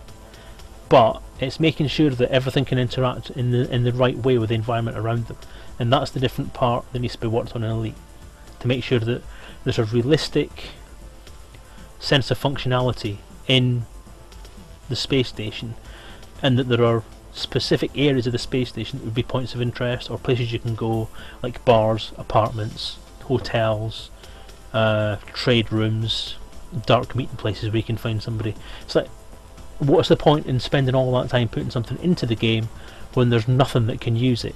So I don't think Frontier are going to waste a lot of time creating people to put into the game, or letting you get out of your ship and wander in the station when there's fuck all to do. The planetary landings thing has given you something to do. You have bases that you can go around. You have outposts you can go around. We're an atmospheric breathable city, have that same thing. Well, yeah, you're now arguing the different side. You're now arguing the opposite side to what you started arguing with. So I mean, I would say that the atmospheric breathable city with people on it will come at the same time as walking around in a space station. So let me clarify that. I think they'll come at the same time, because there will have to be elements of both that would work. I think, if I'm being honest, I think walking around in a space station will come first, before walking around in an atmospheric city.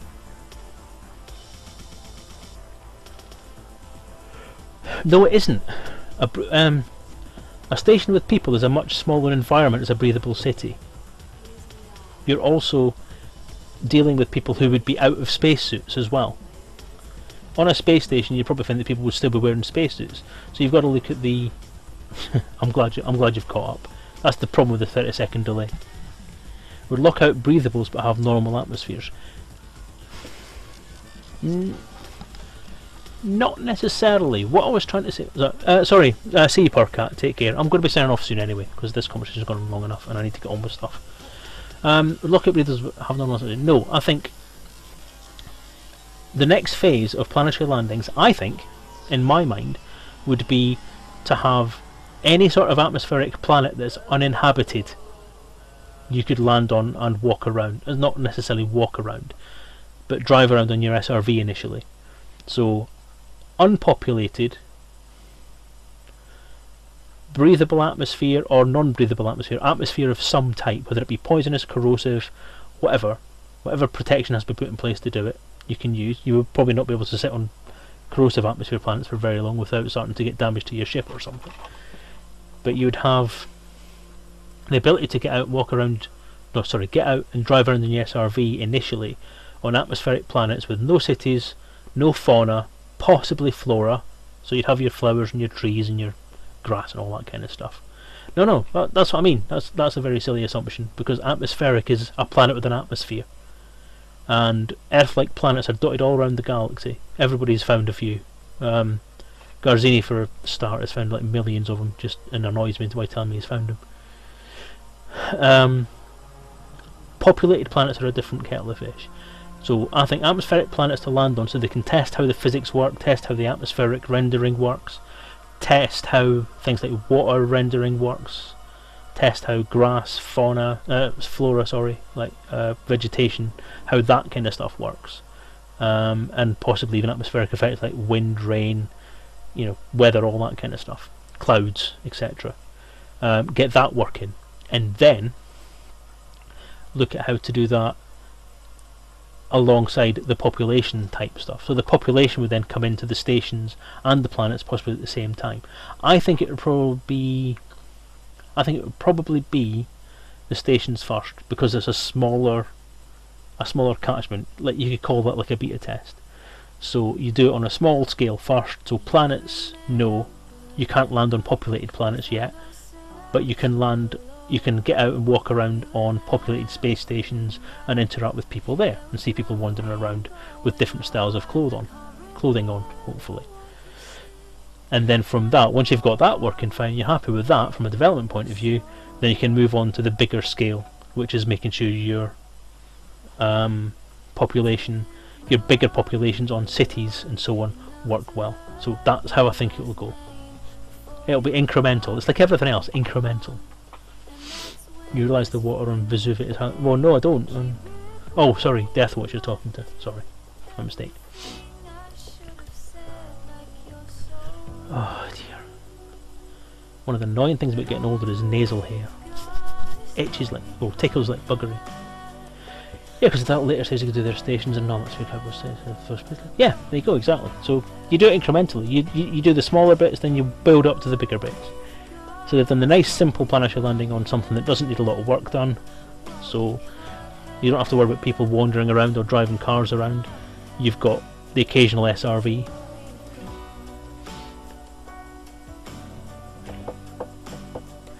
R-Exact, don't trouble me. What the hell have you been doing for the last 10 minutes to me, Deathwatch? Yeah, so as I say, I don't know if that's what Frontier will do. I don't know if that's the way they'll take it. As a developer, that's kind of the way that I would do that. I would do the incremental thing, so get non-inhabited planets first, get the atmosphere working okay, get the rendering of all the different aspects of an atmospheric planet working, and get all the sort of physical environments ready for the big thing, which is getting the crowd physics and the intelligence and the AI that's going to have to be put onto these things, because it's not just going to be one AI. And you've also got to remember, like, why would they be there? Why would people... Yes, he did very much say that he wants to go hunting. So that'll be it. That's another stage that I've even missed out. So you'll have atmospheric planets with flora and rivers, weather systems, all that kind of stuff, and then you may find you'll get dumb animals, or even bright animals, stuff that you can go hunting with, at which point they'll have to give you personal weapons as well. So your sniper rifle that I've designed for this game might get put across into the main game. So there you go. Your ship's cat. Exactly!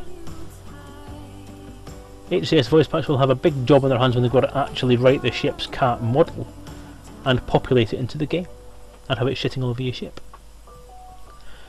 So that's the realism side that you don't want, is you actually have to go around your own ship picking up shit. Would you have to go to the toilet? Would you have toileting facilities? Would you have to clean your own toilet in your ship? Too far. I think that'd be too far. Cat in 0G. No, it's got magnetic paws. Little magnetic booties on its paws. Or it's got claws, it'll just dig its claws into the plate.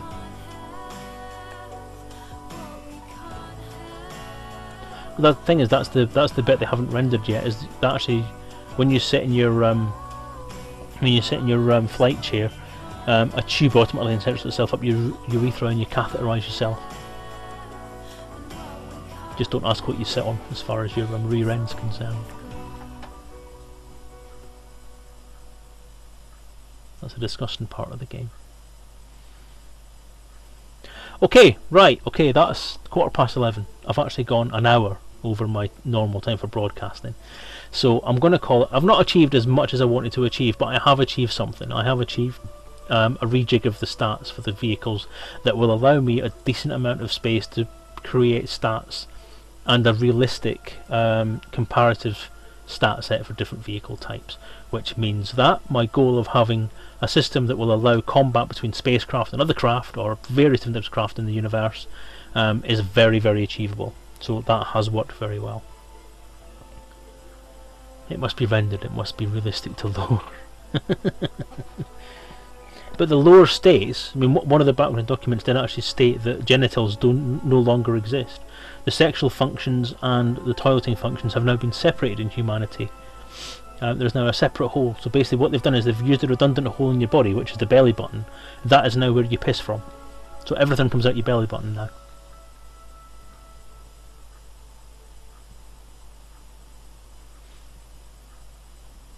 I sense great disbelief. That's your fault. So yes, as I said, thank you for your help, guys. A few out there have been quite helpful. I am going to call it a night, and I'm going to go and actually try and do some proper work without you lot distracting me all the time. Thank you for your thank you for your time tonight. I very much appreciate you watching. If you're watching this on YouTube, then thank you for the watch. Please stick a like on there if you've enjoyed it, and stick a don't like on there if you haven't enjoyed it. But either way, please leave a comment as well and let me know why you liked it or why you didn't like it, because that helps me keep this entertaining and interesting for you guys out there. Otherwise there's not a lot of point me doing this, really. Okay, take care everyone. I'm going to sign off. I'll be back on again next Monday hopefully, which is Bank Holiday Monday. Yay! And hopefully by then I might have this RPG finished. He says hopefully. So yeah, take care guys, fly safe, good night to you.